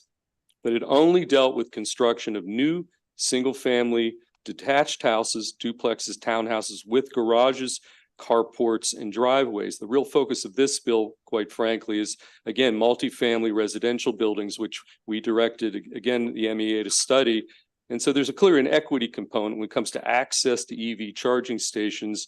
in communities with common use parking. And if you recall last year actually just to backtrack a little bit, in 2019, the Public Service Commission established a 5-year pilot program in collaboration with the investor union utilities that authorized them to create programs to place EV chargers within their territories to own, operate, install 900 public chargers that were limited, though, to properties leased owned by state, county, or municipal government. But the bill, we had a separate piece of legislation last year authorized the PSC to move forward to expand the EV pilot program from government alone to new and existing multifamily dwelling units. And we, again, expanded that program in this committee last year. Separately, a few weeks ago, the governor announced at a press conference that he wanted to direct $23 million out of the C fund to go for EV charging stations in communities that have been historically undervalued, historically underseen, and historically underestimated. That was the quote from his press conference. Many of those communities are multifamily residential buildings. Again, that was a step in the right direction.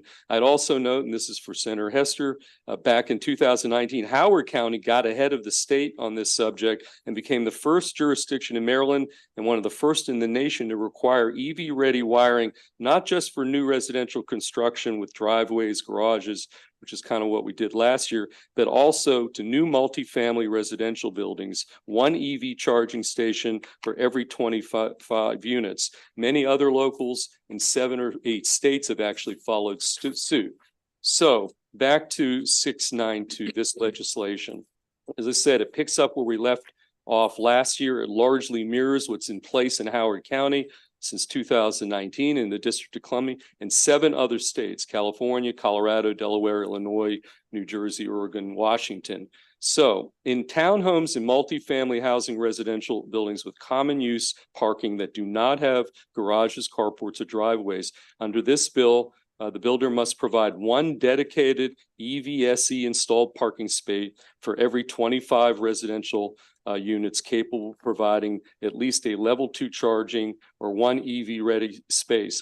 It does not preclude a county or municipality from enacting local provisions that include greater numbers. So this is basically establishing a floor. It matches essentially what is already in place in Howard County.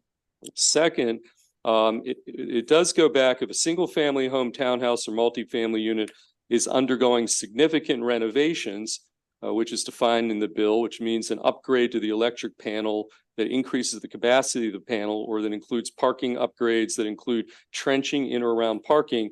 That, in fact, is this bill applies to. We punted the ball on that, but I'm going to just say this at the outset. My sense is that's part of the bill where most of the opposition testimony is going to come. That's a conversation I'm going to have with the opponents. That may be something that may not make its way into a final product. So I'm just going to put that in there, but it is in the bill as introduced. And then finally, for new construction of housing units with common use parking that do not have separate garages, carports, or driveways, which we addressed last year, this bill sets out a minimum percentage of EV-ready spaces for developments depending on the date the development or building permit is made. So it would require 10% for development applications made on or before October 1, 2024, 20% for applications of permits after January 2030, 30% by January 1, 2035. Again, this lays out a minimum amount for these common spaces, multifamily residential, a certain percentage of EV-ready spots in these communities. Again, I think this is another area of we're going to have some further conversation. This may all sound ambitious, but it's actually quite modest. Many other states have gone well beyond that. And as I said earlier, Howard County has already been doing this. Illinois, for example, just last year passed a super ambitious statewide bill entitled the EV Charging Act, which became effective January 1, 2024, requiring 100% EV capable parking for all new single family homes and multi-family buildings. So colleagues, let me just sum it all up. We're obviously part of there's a major effort underway to combat climate change. We're undergoing a major national energy transition towards zero emission vehicles. This committee is the key policymaker in this state on the topic. Again, a decision's been made that by 2035, it's likely that 100% of all new cars sold in the US and in this state will be zero emission vehicles. But Maryland's lagging behind other states on the charger infrastructure front by every measures. There's a shortage of chargers in places where drivers need them the most, at home, which is where it's more convenient and cheaper. Again, we made significant progress with last year's bill in this committee on the topic. But when it comes to new construction of single family homes with driveways, carports, that's been taken care of. But now I think there's equity issues. We need to go forward to deal with those other communities, low, moderate income communities that have common parking. Let's try to make some progress this session when it comes to those communities. I will say there is finally MEA has weighed in favorable. I do believe there will be amendments that I would like to bring back to this committee after I discuss the bill with the opponents, as we did last year. And hopefully we can get to a yes and move forward on EV infrastructure in those communities that were left behind last session. So with that, Madam Vice Chair, I will yield to the panel and then we'll take questions. And I see that Mr. Kitzmiller has joined us. Welcome. No, you made it in time. So don't know what order you want to start, Mr. Fisher. Go ahead. Madam Vice Chair, members of the committee, my name is Josh Fisher. I'm with the Alliance for Automotive Innovation. We are a trade association representing automobile manufacturers. The new vehicle market in Maryland is going to change very radically in the next 2 years when EVs must represent 43% of all new vehicle sales in the state. Just for reference, last year, EV sales were 11%. So a long way to go. And that means Maryland residents and businesses are going to face significantly less gas-powered vehicle options on dealership lots in just 2 years. So compliance with EV sales mandates require consumers to choose to purchase the corresponding percentage of electric vehicles. This in turn requires adequate EV charging infrastructure and will also require additional supportive policies. Infrastructure and supportive policies are largely beyond the direct sole control of our automaker members, and that's where Maryland must step up. Most current EV buyers are affluent single-family homeowners who can both afford the higher upfront purchase cost of an electric vehicle and have ready access to reliable, low-cost, convenient home charging. Affluent single-family homeowners might make up the largest percentage of new car buyers, but the transition to 100% EVs in Maryland requires not just most new car buyers, but all new car buyers to purchase electric vehicles. So meeting the EV sales requirements also requires used car buyers, including the third, fourth, and fifth owners who are less likely to have access to home charging to embrace EVs. Studies conducted, as Chair Feldman noted, show that 80 to 90% of charging occurs at home. Nobody is going to purchase a vehicle they cannot fuel. It is that simple. Consumers consistently say the lack of charging infrastructure and the upfront costs of the vehicle are the two biggest barriers. We can do something about infrastructure, and that's what Senate Bill 695 does.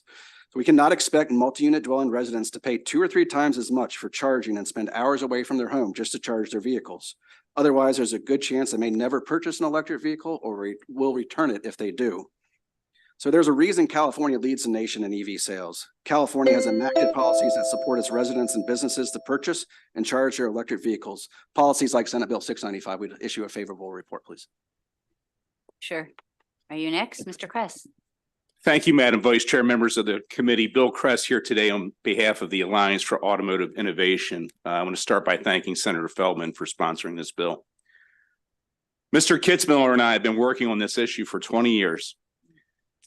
20 years. And I think we're very close to an inflection point in Maryland. In 30 months, let me say that again, in 30 months, the manufacturers will be delivering 43% electric vehicles to the dealers. We are not prepared as a state to support those sales. We're at 10%, 11%, the last number, and we've got to get to 43% in 30 months. Without significant resources being put into the state of Maryland, we are not going to make those numbers. And that's going to result in your constituents not being able to find the vehicles that fit their needs. They're going to be crossing state lines to buy vehicles. And that's not something that we want as a manufacturer, something we don't want for the dealers. And it would really put the state, it would move the state backwards in their effort to do climate change. So I encourage the committee to not only work on this legislation, but other pieces of legislation that supports the entire ecosystem. The incentives in the state right now, there's $8.4 million for sales excise tax incentives. That money's going to be out of 2 to 3 months. It'll be gone. The number should probably be closer to $50 million. And so these are the challenges that we're facing as an industry, as a state, and we look forward to working with the committee. Thank you, Madam Vice Chair. Thank you, Mr. Kress. Mr. Kitzmiller. Madam Vice Chair, members of the committee, my name is Peter Kitzmiller. I'm the president of the Maryland Automobile Dealers Association. We represent 300 franchise new car and truck dealers and their 20,000 employees here today in support of Senate Bill 695. Mr. Fisher, Mr. Kress have covered most of the points. I do want to quantify though, because everybody seems to focus on this fact that, oh, Clean Cars 2 in 2035, we're going to sell 100% EVs. No one in our industry cares about 2035. In 30 months, as Mr. Kress said, 43% of the vehicles that are shipped to my dealers and we're going to need to sell are going to be EVs. Well, if we have a normal sales year, that's 100,000 additional EVs we're going to have to sell starting in the fall of 2026 into 2027. There are a lot of uncertainties with regards to EVs. We're going to talk about some of the bills in this committee tomorrow. There's one thing that's not uncertain. We are at the point now in the EV sales market where we've hit all the early adopters. We've gotten all those folks. We now need to sell these cars on their merits, and they have a lot of merits. I got an EV 3 months ago. The vehicle's fabulous. The charging experience is not. And I can assure everyone on this committee, we will not be able to sell a vehicle to a customer unless they can charge that vehicle at home. It's just as simple as that. In fact, I had one of my dealers, we were talking this morning about the bill we're going to testify on tomorrow, that he views it as being somewhat irresponsible to sell somebody a vehicle when they don't have charging at home unless they have access to some. In my personal situation, I bought an EV vehicle 2 months ago. I still don't have my home charging in, which is my issue, not that it's that difficult. But the Hillman Garage is the one place in the state of Maryland has 4 DC fast chargers. It's a fluke. Absent that, we've got to get charging in people's homes, and this is a good first step. Thank you. Kitzmiller. Before we take questions for the sponsor or any of these witnesses, Matthew Chen, Blink Charging. Matthew, are you in the room? Okay, why don't we add you to this panel real fast? Get up to 2 minutes, and then we'll take questions for all 5. And the chair needs to leave shortly, so, okay. Okay, thank you, Chair Feldman, Vice Chair Kagan, members of the committee. I'm Matthew Chen, Director of Government Affairs for Blink EV Charging Company. We respectfully offer our support for Senate Bill 675 and request a favorable report. Blink is a global leader in the electric vehicle charging industry. Our workforce in Bowie, Maryland comprises over 50 employees. To date, we have installed over 1,900 chargers across Maryland and are one of 3 vendors for the United States Postal Service's Fleet Electrification Initiative. March will mark a significant milestone as we inaugurate our new manufacturing facility in Bowie. The expansion will bolster our production capacity for EV chargers and foster the creation of numerous high-quality job opportunities in the local community. Maryland is a leader in EV adoption and infrastructure deployment among the 50 states. In its 2023 report, the American Council for an Energy Efficient Economy ranked the state 10th out of 32 and the District of Columbia for its efforts in advancing transportation electrification.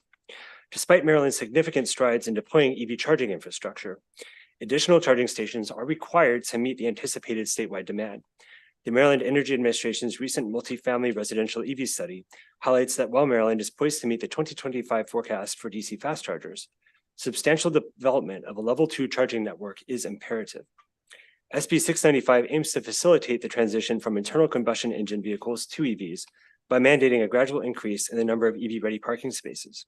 This requirement applies both to multifamily homes undergoing significant renovation and newly constructed multifamily residential buildings, including EV-ready infrastructure and EVSE installation during the initial construction phase results in significantly lower costs compared to retrofitting existing structures. If approved by the General Assembly, SB 695 will help maintain the state's position as a leading destination for the EV industry while promoting the equitable development of charging infrastructure. We commend your leadership in advancing zero-emission transportation and introducing this bill to enhance the availability of EV charging statewide. Thank you. Also signed up is Nita Delamy from the Environmental Defense Fund, favorable and virtual, but she is not in the room. So I just want to say her name and announce that she did sign up. Colleagues, are there questions for the sponsor or any of these 4 supportive witnesses? I see none. Mr. Chair, thank you. Thank you, witnesses, for being here. We have one favorable with amendment, and that is Josh Cohen. If you want to come back up, you have up to 2 minutes, Mr. Cohen, and then we will hear from unfavorable. Mr. Cohen, please begin your testimony, up to 2 minutes. Thank you, Madam Vice Chair, Mr. Chair, members of the committee. I'm Josh Cohen, Head of Policy at Switch, an EV charging solutions provider focused on multi-tenant properties. I'm not going to repeat a lot of the same comments I made for Senate Bill 1023. So I will just summarize briefly and then respectfully ask for consideration for a couple amendments. In brief, Maryland has already said it wants an electric transportation future. It is far cheaper to install charging infrastructure at the time of new construction than to retroactively retrofit existing construction. For a state like Maryland that has already said we want a clean transportation future, it just makes sense that new buildings that have not yet been built today, but future buildings that will be built, should incorporate the infrastructure needed to achieve that clean transportation future. It is far less expensive to do so at the time of construction. The two amendments I would respectfully ask for consideration would strengthen this bill, strengthen the EV ready provisions in this bill. We've heard this afternoon folks reference the International Energy Conservation Code, the IECC. One proposed amendment would align the EV ready requirements in this bill with the current final draft of the 2024 edition of the IECC. And the other proposed amendment would refer to the IECC and say, if the current edition of the IECC has more stringent requirements than what is in statute or in this bill, then Maryland would default to the IECC's requirements. And that would position Maryland to continue being a leader when it comes to vehicle electrification. Thank you. I'll be glad to take any questions. I see no questions for Mr. Cohen. That completes the favorable with amendment. Thank you very much. Thank you. We're going to shift to unfavorable in person. Matthew Pipkin, Lisa May, Bob Enton, Bryson Popham, Lori Graff, and Tom Ballantyne. Same cast of characters. Come on up. Let me just say that the chair had a meeting that he was already late and he couldn't miss, but he will watch your testimony. He believes he knows what you're going to say, but but he will commit to watching it. So thank you for being here. Try not to repeat each other if you could. So if you could, each of you has up to 2 minutes, but we have 2 more bills and we also have meetings this afternoon. We weren't sure how. So Lori, you want to start and go down the line?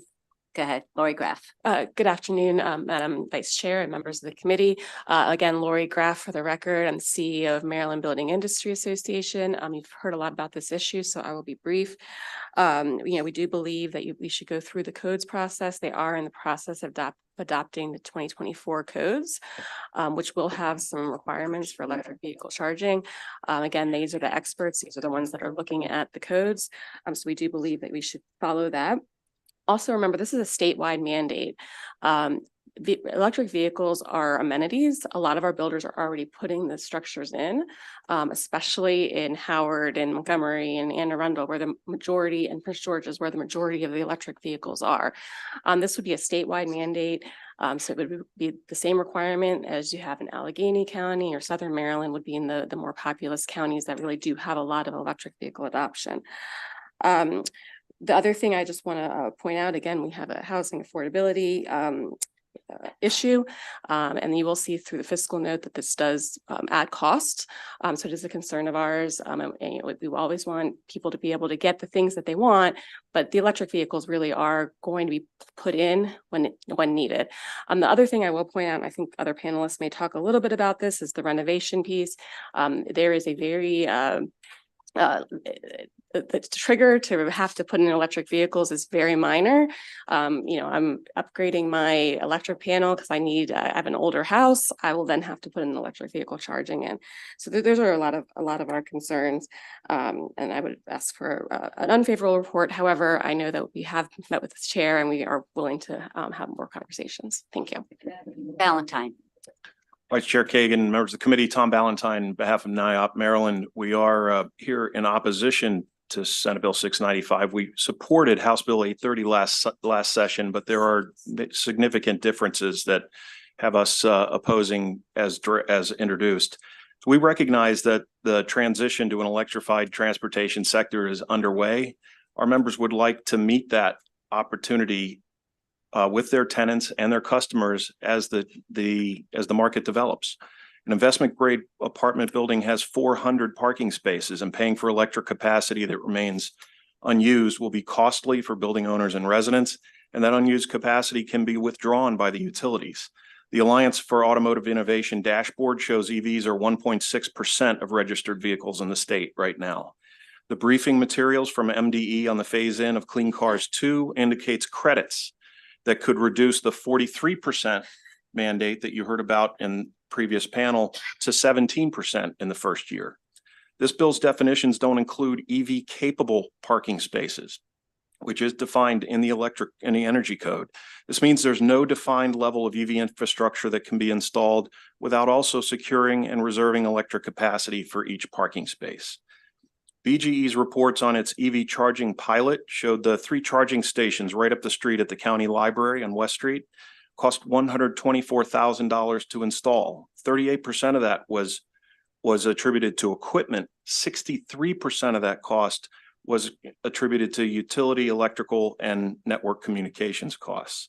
This bill applies statewide. I'd also point out that the bill applies to building permits beginning October 1st of this year, which means buildings that have already been designed and have their electric load calculations complete would be affected. Thank you. Mr. Popham. Thank you, Chair Kagan, members of the committee. Bryson Popham appearing again on behalf of the Building Owners and Managers Association of Greater Baltimore in opposition, respectful opposition to Senate Bill 695. I was pleased to hear the sponsor in presenting the bill seemed to announce, at least that's what I heard with my hopeful ear, that we'll be focusing in the discussion of this bill on new construction, not the significant renovation language that is in the bill. We look forward to having that discussion with him and members of the committee. Mr. Ballantyne laid out the financial implications. I'm certain my colleague, Mr. Enton, is going to pick up on that as well. So respectfully, I will adopt both the retrospectively Mr. Ballantyne's remarks and prospectively Mr. Enton's remarks. Thank you. Right. Thank you, Mr. Popham. We love Me Too in this Oh, committee boy. also, since you guys are probably all, okay, Mr. Enton.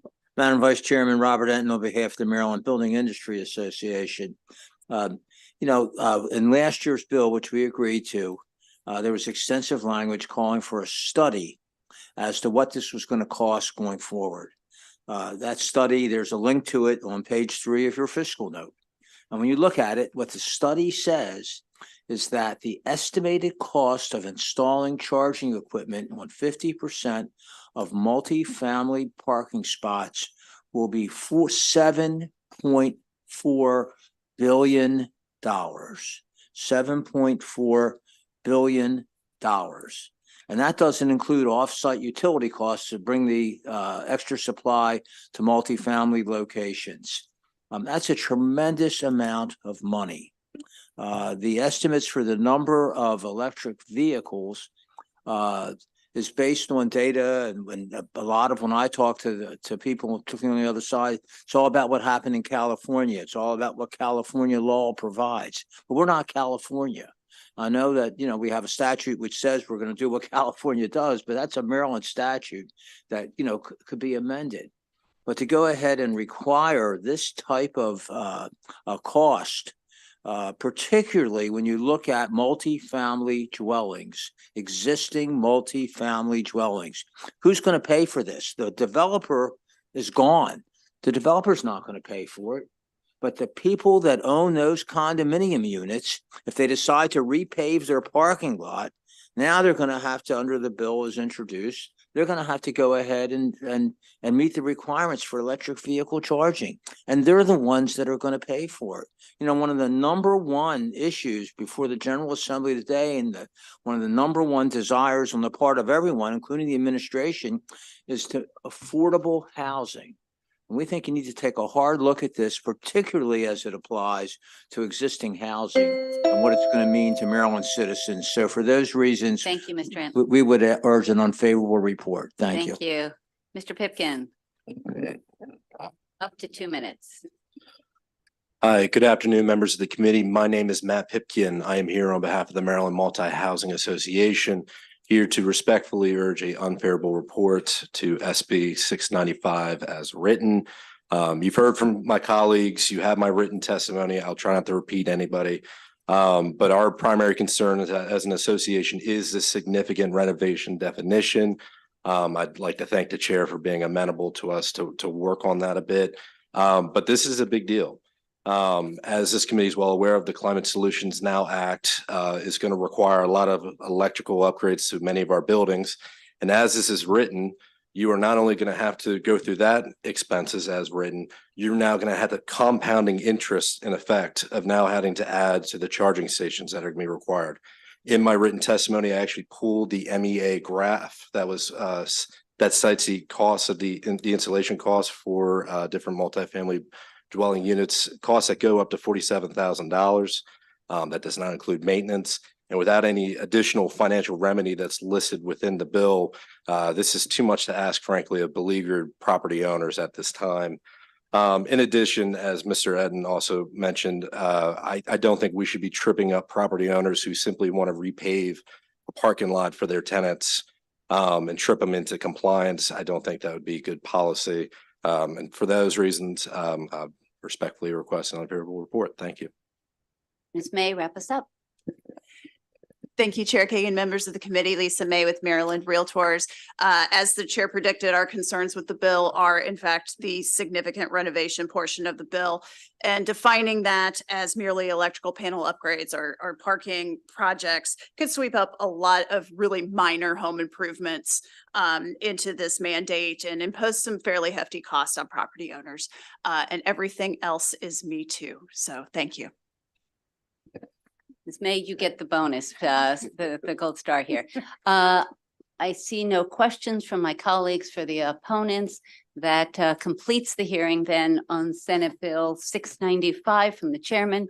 Next up is me, Senate Bill 129, and it's just me and Kevin Canale, and I'm passing the chair to the good Senator Washington. Thank you, Madam Vice Chair. Hello, everyone. We are hearing the first bill. Is these her bills? Okay. SB 129. We just have one panelist? Yep. Okay. You may begin. Thank you, Madam Chair. Good to have you in that position here. For the record, Cheryl Kagan, very proud to be the senator for Gaithersburg and Rockville, with an important potpourri of issues here. As you all know, I have a lot of election bills, and sometimes there are small but important issues that it just doesn't seem needed to have separately. And so this is this year's version of the lots of leftovers. The most important part is clarifying the expenditures. There are costs to running elections, and some costs are borne currently by the state, some by the counties, and some in law are 50-50. But frankly, we've done a lot of patchwork over the years, and it's not always clear. So the first thing this bill does, and I should mention that it's an emergency bill because some of the aspects really do need to apply for this year's primary. So this is before you as an emergency bill. And actually, before I start, last night I watched the documentary. You all were sent the link and the confidential password for No Time to Fail about election administration. I encourage you to watch it. It was really, it was good. So election administration and how we pay for our elections, how we supervise them, how we manage them is critically important. So I've already referenced the funding aspect. And MACO is here, the Maryland Association of Counties, not because they're looking to save money, but they're looking to anticipate how their budgets, what their budgets are going to look like, and what you pay for, what we pay for, and all that. So there is a fiscal note, but it's not like we can't run elections or we can't buy voter equipment or pay for election judges or marketing and education campaign. There's stuff that just has to be paid for. And the question is clarifying, can we clarify who pays for what? So I'm just going to run through briefly some of the other items, and then the wonderful Kevin Canale is in here. As you all probably know, all 24 jurisdictions pay their board members, the local boards of elections, because we value their time and their expertise, their commitment for democracy. The only board of elections we don't pay, we don't offer any stipend to at all, is our state board of elections. And there are 5 members, 3 from the majority party, 2 from the minority party. And if we want to honor them, be able to have the geographic and frankly socioeconomic diversity that I think we need, we should be paying them. And so this bill proposes an average of the 24. So not setting it at any level, but every 2 years, just rerun what the average would be. And the rough back of envelope based on what the 24 counties are paying right now would be a whopping $4,500 a year. So we're talking really modest. And for 5 members, that would be a total of $22,500. But it would give them a stipend that would acknowledge them and pay for their time. The next item is billing transparency. Now, Jared Demarinis has cleaned up and improved a lot of things in his brief time as our administrator. But we want to make sure that I'm going to say sloppiness, I'm going to say disrespect with which the invoices were managed for our 24 counties was really just astonishing and needs to be addressed. So what they do is, can you imagine getting a credit card bill that says you owe $3,422.84, but we're not going to tell you what you spent it on? That's absurd. We wouldn't want to pay that invoice. And that's what they were getting. They were getting a number. There was no detail, no itemization. And they were given 30 days to process and pay their bills. And if not, they were being charged a whopping 17% interest rate to our counties, which is, again, astonishing. So I checked in with our comptroller and all that. This bill says 90 days, which is more respectful. It requires itemization. And it also says that the interest rate should be not exceeding the current maximum federal funds interest rate. So just something more reasonable.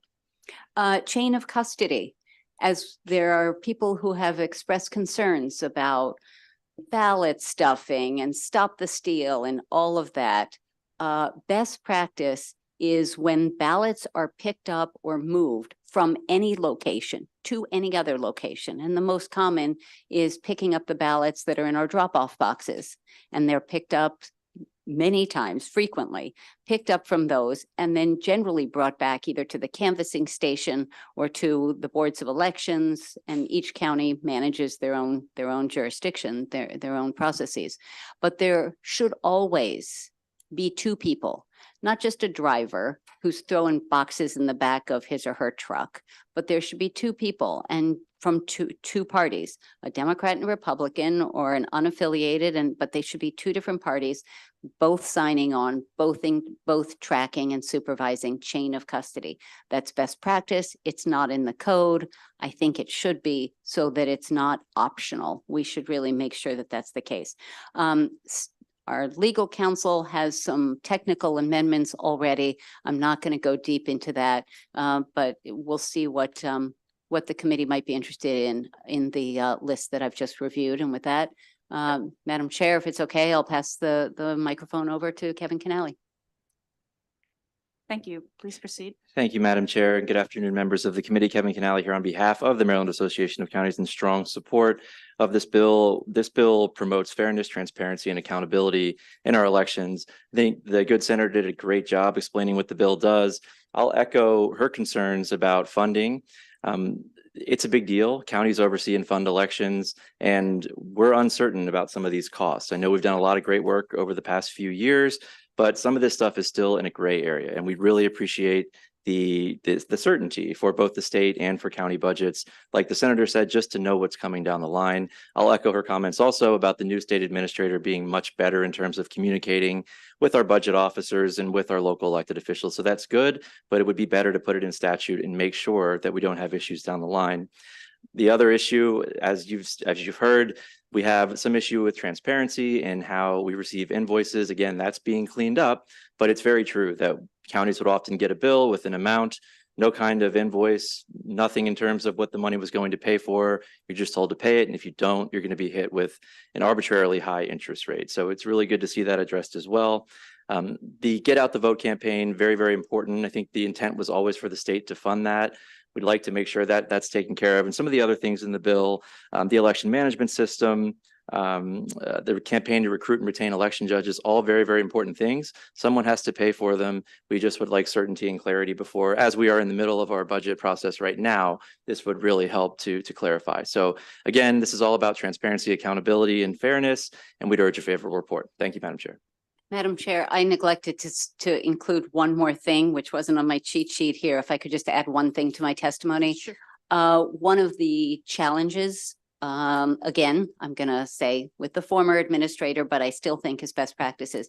The Board of Public Works, items were sent to the Board of Public Works, which for anyone watching at home is the governor, the comptroller, and the state treasurer, and they approve contracts $200,000 or more, and enormous contracts were wedged in, submitted without the State Board of Elections board members reviewing it, approving it. And so this says that anything going to the Board of Public Works must be initially reviewed and approved by the board before it goes to the governor. So there should be that first seal of approval before it is brought to that important 3-member board. So that wasn't on my cheat sheet here, but that's a really important component of the bill as well. It is. Do any members have questions? Yes, Senator Croza. Well, thank you, Madam Chair. Yeah. Chairperson. Okay. Thank you, Senator Kagan, for this bill. And I was especially interested in the requiring the bipartisan ballot retrieval. And you specifically noted in there that it's a best practice for election security. Yes. And along those same lines, and I'm very sensitive to this because my home county, Worcester County, Delaware is 5 minutes to the north and Virginia is like 20 minutes south. I'm a border county, a border district. It seems to me that perhaps we heard an earlier bill about, having a straight up prohibition on not voting in multiple states. And is that something that, again, along the lines of election security would be a friendly amendment? That's not this bill, and that's not something we considered, and we do have that pending before the committee. But best practices is right, and I will give a negative shout out to the city of Rockville and our elections. Last year, there was what I described. There was literally a guy putting boxes of ballots in the trunk of his car and driving away. Insane. That's so irresponsible. One of the many things I think they did wrong. But yes, so I'm glad that we agree that having security and chain of custody is needed. With the ballot retrieval, but you can also see why you would have concerns about election security in a border district and a border state. So just wanted to just keep it on the theme of election security. Thank you, Senator Croza. Yes, thank you. Any other questions?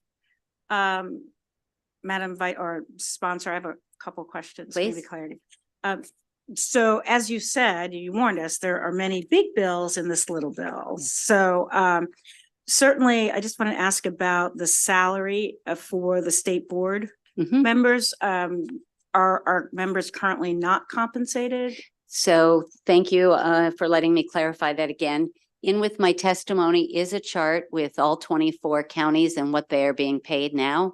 The suggestion that I have for the committee's consideration is rather than setting a number and putting that in the code, that it just be the average of the 24 counties stipend.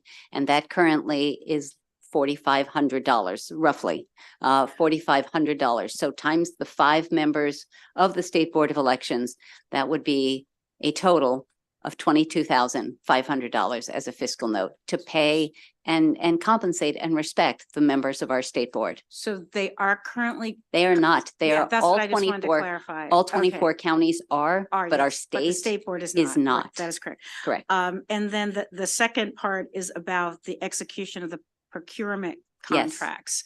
And ensuring that above a certain amount that it is reviewed by the state board. Correct. Okay, that's. Do you want to speak? Yeah, yeah, if I may, please. yeah, I think so. So that is a really important component. I think we've always felt as county governments that because a lot of the contracts that they are approving have a local fiscal component, we would like to at least know, or the state board should know what they're voting on. And that way some of that can trickle down to the counties.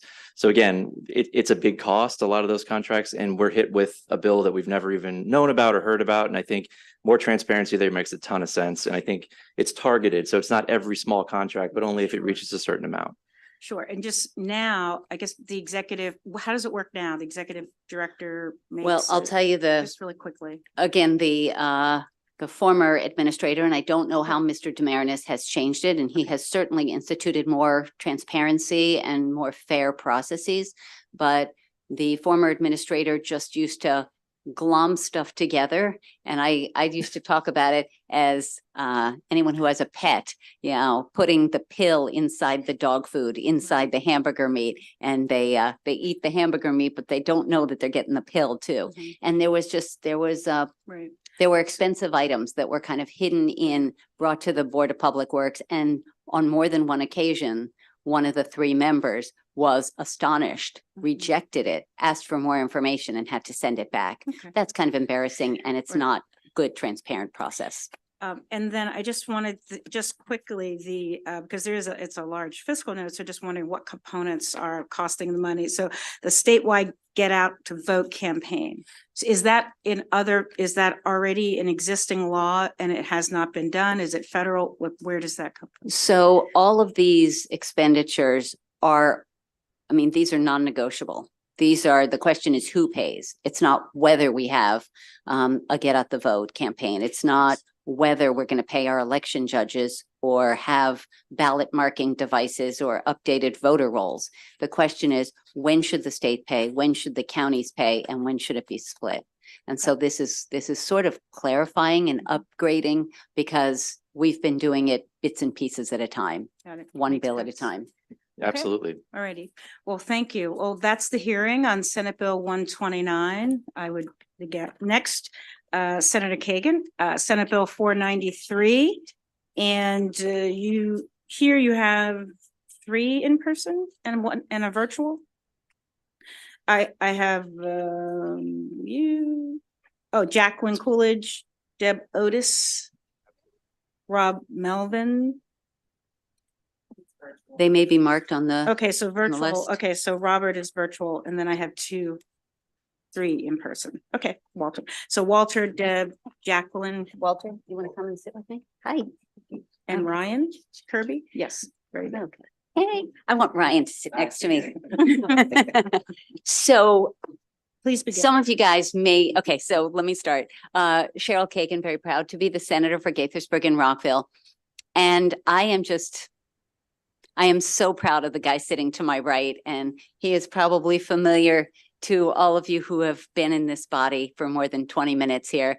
Ryan Kirby was on my staff for 3 years and left to go do ranked choice voting at the national level. And so he is here to provide national expertise. And and he's a dad now. It's all the things. Anyway, so let me start. Ranked choice voting.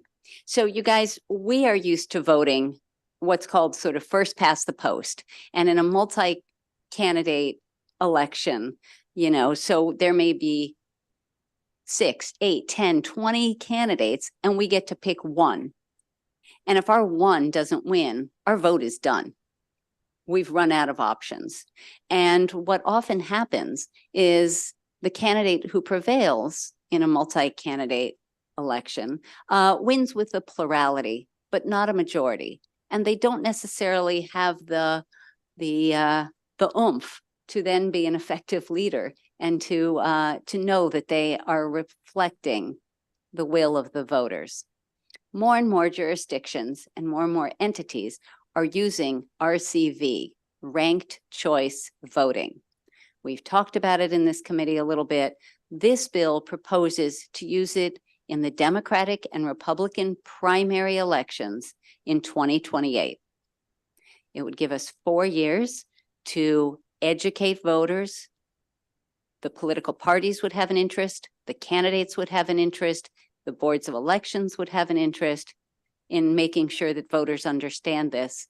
But what has been discovered over the years as it has been launched and used in other, in organizations, in states, in municipalities, is that voters understand this. It's not complicated. And the example that I always use is you're going to grandma's for Thanksgiving and you're really looking forward to her pumpkin pie. Well, it turns out pumpkin pie is already out. Other people were in line first. But her pecan pie is my second choice. That's really good too. And then she didn't make pecan pie this year. But there's some of her blueberry pie that's still there, and I'm totally scoring on the blueberry pie. And so we do that every day with what we drive, what we wear, what we eat, who we hang out with. And so how we rank our candidates is completely intuitive to voters. It has been found that in jurisdictions that used RCV, ranked choice voting, that there's less negative campaigning, that there's more collaboration. So maybe I'm not your first choice, but I'm not going to beat up on my opponents because I really want you to pick me as my second choice. And so there's that hope. Karen, we're flexible. We've got time. Stay. So you don't want to burn a bridge. So there's more collaboration, more cooperation, less negative campaigning, and the experts here will speak to that surely better than I can. I want to remind you all from past elections. Remember this list, you guys. Joe Biden, Bernie Sanders, Tulsi Gabbard, Elizabeth Warren, Michael Bloomberg, Amy Klobuchar, Pete Buttigieg, Tom Steyer, Deval Patrick, Michael Bennet, Andrew Yang, John Delaney, Cory Booker, We're going to be faced with that. And then obviously the Republican Party also had Trump and Cruz and Carly Fiorina and all, they had 1 million candidates too. In 2028, regardless of who wins this year, there is, I would venture to say, 0 chance that either of the two nominees, assuming they are President Trump and President Biden, that I think we can venture to say that neither of them will be on the ballot, which means we are going to have a whole free-for-all. And we are pretty likely to have 5, 10, 15, 20 candidates in each party. And so ranked choice voting will help us make sure that the voters don't have to cast a strategic ballot. Well, I really like Buttigieg, but he's not doing that well in the polls. So instead, I'll vote for Bloomberg, or I'm going to check for Bernie, or people have the ability to vote first choice for the person they want the most, and second for the person they like second best. It's really obvious. It is being used all over the country. And in other countries as well, Australia, Ireland, Scotland, Malta. Maine has been using it since 2018. Alaska has been using it. Primaries in Hawaii, Kansas, Maine, Nevada, Wyoming, blah, blah. And it's being used in many, many municipalities, including Arlington, Virginia just used it. Tacoma Park has been using it for many years. I'm just going to hold up this map, which will give you an idea of how many states in the country have been using it or implementing it now. I think I'm not going to speak too much longer because I really want these witnesses to speak. And so I am happy to take questions after my witnesses, but thank you, Madam Chair. Thank you, colleagues. Again, this is a one-time only 2028 presidential primary only, and then it will be in the will of the General Assembly whether it continues after that. Thank you for your attention. I urge a favorable committee report.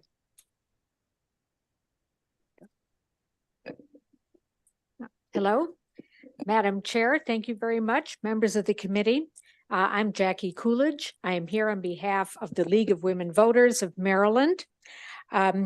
We are submitting, I've submitted written testimony in favor of this bill. We've heard quite a bit already from Senator Kagan, and I know that we have expert testimony coming up. I hadn't expected to be second, so what I had intended was mostly to add, in addition to the technical reasons to support this kind of bill, to let everybody know that, you know, the League of Women Voters is an organization, nonpartisan, over 100 years old, with a longtime reputation for reliability and trust among the voters in Maryland and throughout the country. And in addition to supporting this bill, we just wanted to make sure everyone was aware that to the extent that we have resources available, we are willing and able to support the efforts for voter education and outreach in this very useful effort. Thank you very much. Madam Chair, I neglected to mention that I have a PowerPoint and it's brief. I don't know if you want to do it now or at the end of the witnesses. It's really your call. Either one is fine. I guess at the end of the witnesses, since we That's need fine. time to. Okay, Lemoria, set you can up. get that there. Okay. Good afternoon. Thanks to the chair and the committee members for your consideration today. My name is Deb Otis, and I represent Fair Vote. We're a nonprofit organization based in Silver Spring, and we educate about election reforms and advocate for them. My role there is the Director of Policy and Research, which means a big part of my job is analyzing how ranked choice voting has worked in the places that already use it. And so I'm here to share that experience, share my findings. I'm the author of a report on the states that used ranked choice in their presidential primaries in 2020. So this bill is a narrow implementation of ranked choice voting because it only applies to the presidential primaries. And this is not new because 5 state parties did this in 2020. They were all Democratic parties in 5 states because in 2020, the Democratic Party was the one that had a really crowded field. And so in the states that used it, we saw voters liked it, voters used the rankings. One of the things I really want to highlight, it minimized what I call wasted votes because the presidential primaries have really crowded fields and candidates drop out partway through after some states have voted, sometimes just days before other states vote. Voters may have already cast a ballot. They voted by mail or they voted early for a candidate who then drops out before primary day. If that person had known, they probably would have voted differently. And so if you want to protect early voters or mail-in voters, it's really important to let people indicate a second choice on their ballot. If your top choice drops out, your ballot goes to count for your second choice. So just here in Maryland, in 2020, there were 65,000 Democratic primary voters who had one of these wasted votes for a candidate who dropped out. Back in 2016, when the Republicans had the crowded field, that number was 17,000 Maryland Republican primary voters. And so ranked choice voting is a sensible way to minimize those wasted votes, and it helps parties ensure they're giving their delegates to a strong candidate who appeals to the broadest base of voters, and it gives voters more voice and more choice. Oh, okay. Next, thank you. Thank you, Madam Chair. My name is Walter Olson. I write frequently on election law, and I'm a fellow at the Cato Institute in Washington. I echo everything that has been said. I would be delighted with a favorable report on this, and yet I think there is a way to make it yet stronger, which is why it's favorable with amendments for me. On echoing everything before, I would just say ranked choice voting in all of its forms is an attempt to better shape the outcomes of elections to the actual preferences of voters. I think this is a wonderful example of how that can do it. As far as changing it, I would direct members' attention to the corresponding bill entered on the House side by Delegate Chris Fair of Frederick County, where I'm from.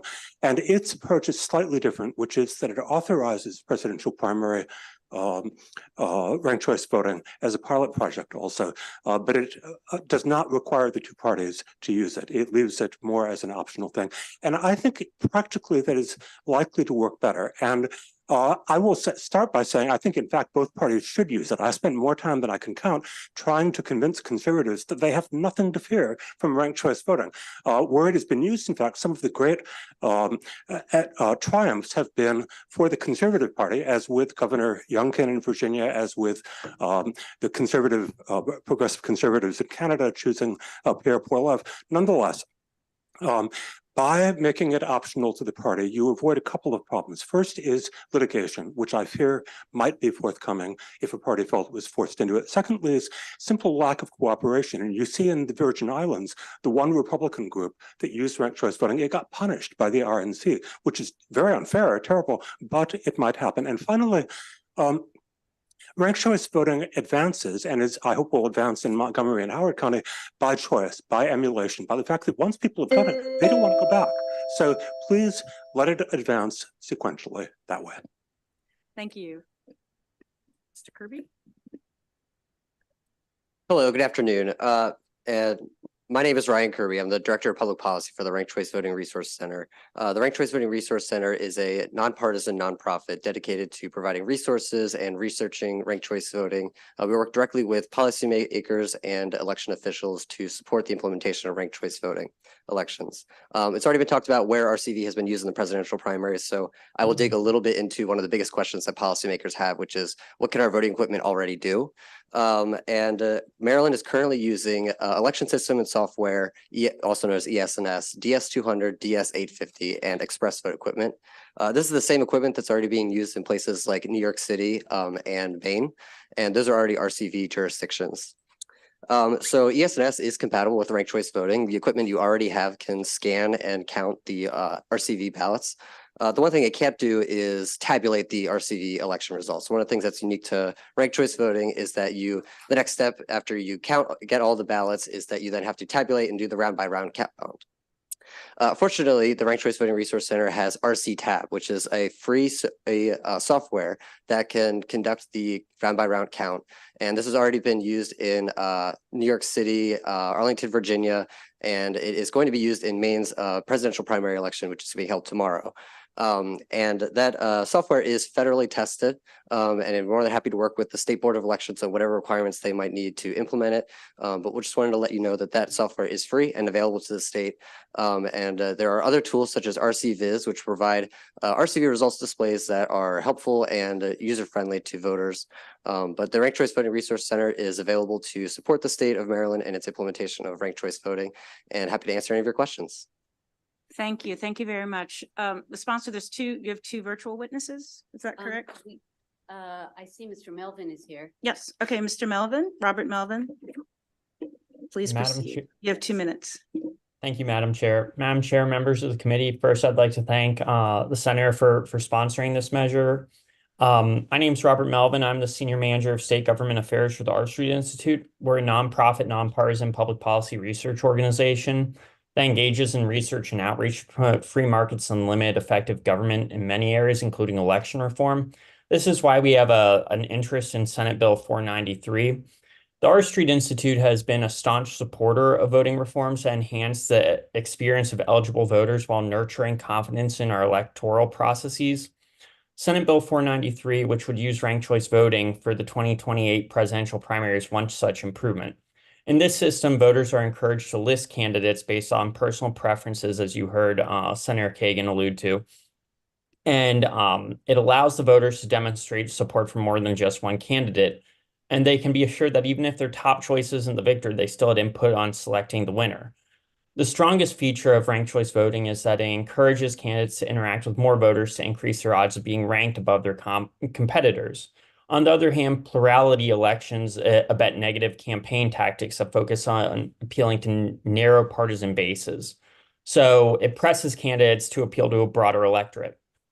At the R Street Institute, we've found that the use of ranked choice voting is specifically beneficial for voters in presidential primary elections.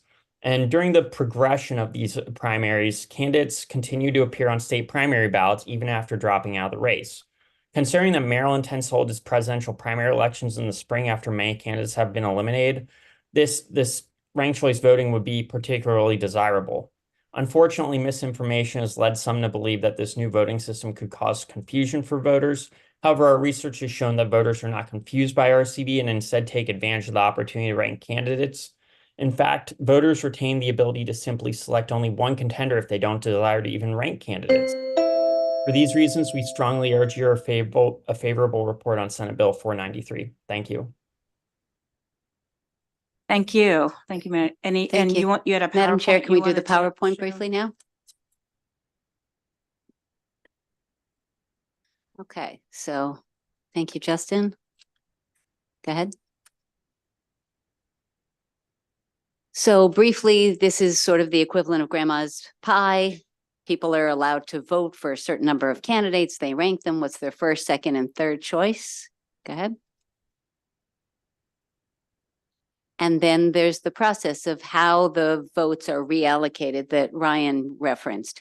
If no candidate reaches 50% with a majority the first time, if you see number one, then the lowest choice, the lowest candidate is removed, and everybody who voted for that candidate as their first choice, their votes are reallocated.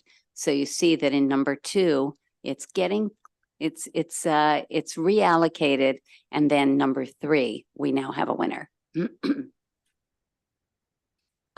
This is a Tacoma Park ballot, and you'll see that has been working just fine, and that's intuitive and simple, as it says. This is the map that I held up, the number of states that are either already using it or implementing it now. And many major cities, American cities, have already been using it as well. And other countries as well, including the Oscars. And I want to thank my wonderful intern, Jordan Loring, for the PowerPoint and for some of the other work. And with that, Madam Chair, we're happy to take questions. Thank you so much. Any members have great. Senator Gallion. Madam Chair, so I was just curious. It seems to me the whole point of this is if you can't get somebody to 50% or over. So I was looking at the bill. This is just dealing with a presidential primary coming up in 2028.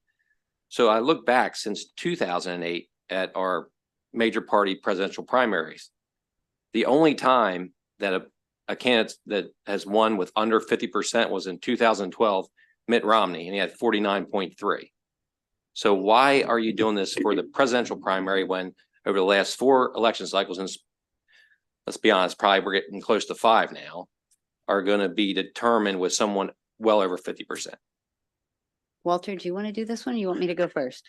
Well, you wrote the bill, so. So it's a question of people being able to express their preferences.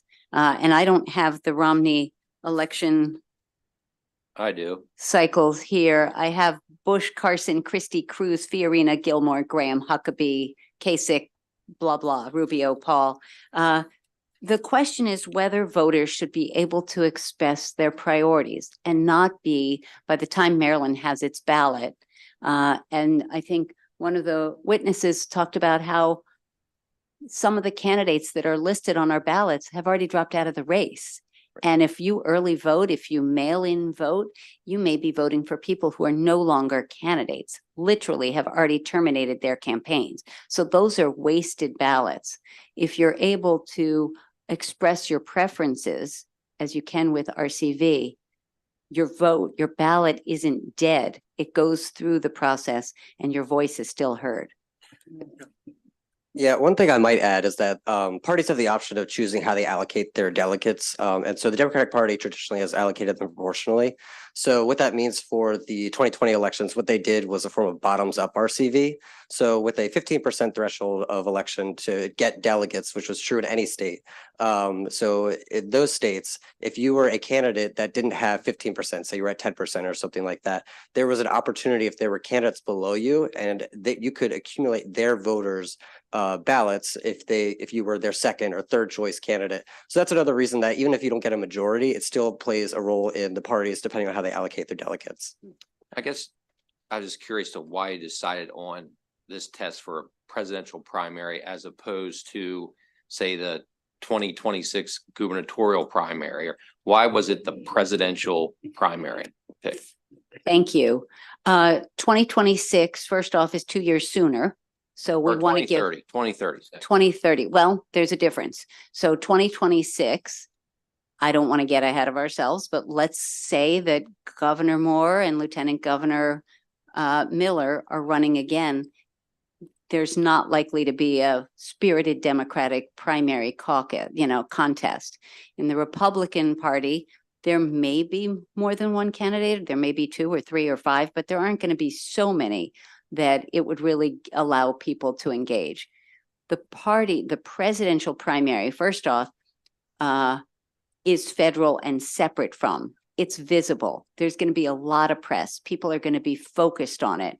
And because there will not be an incumbent running for re-election, there will be hotly contested, spirited, crowded primaries in both parties. That's why the 2028 election is frankly a really exciting opportunity to try RCV and see whether voters like it. In all of the post-election studies, voters have found it easy and common sense, and they found it something they'd like to do again. We'll see if that happens in Maryland, if we try it in 28. Okay, unless President Biden wants to try it again 2028. If he's not 22nd Amendment to the Constitution would preclude him from doing that. So 2 terms or 10 years. Okay, thank you. Any other questions? Okay, thank you, colleagues. Thank you, Madam Thank you, Madam Vice Chair. And that's the hearing on Senate Bill. Oh, sorry about that. I have another virtual. Oh, sorry. Steve Brown, unfavorable. Sorry about that.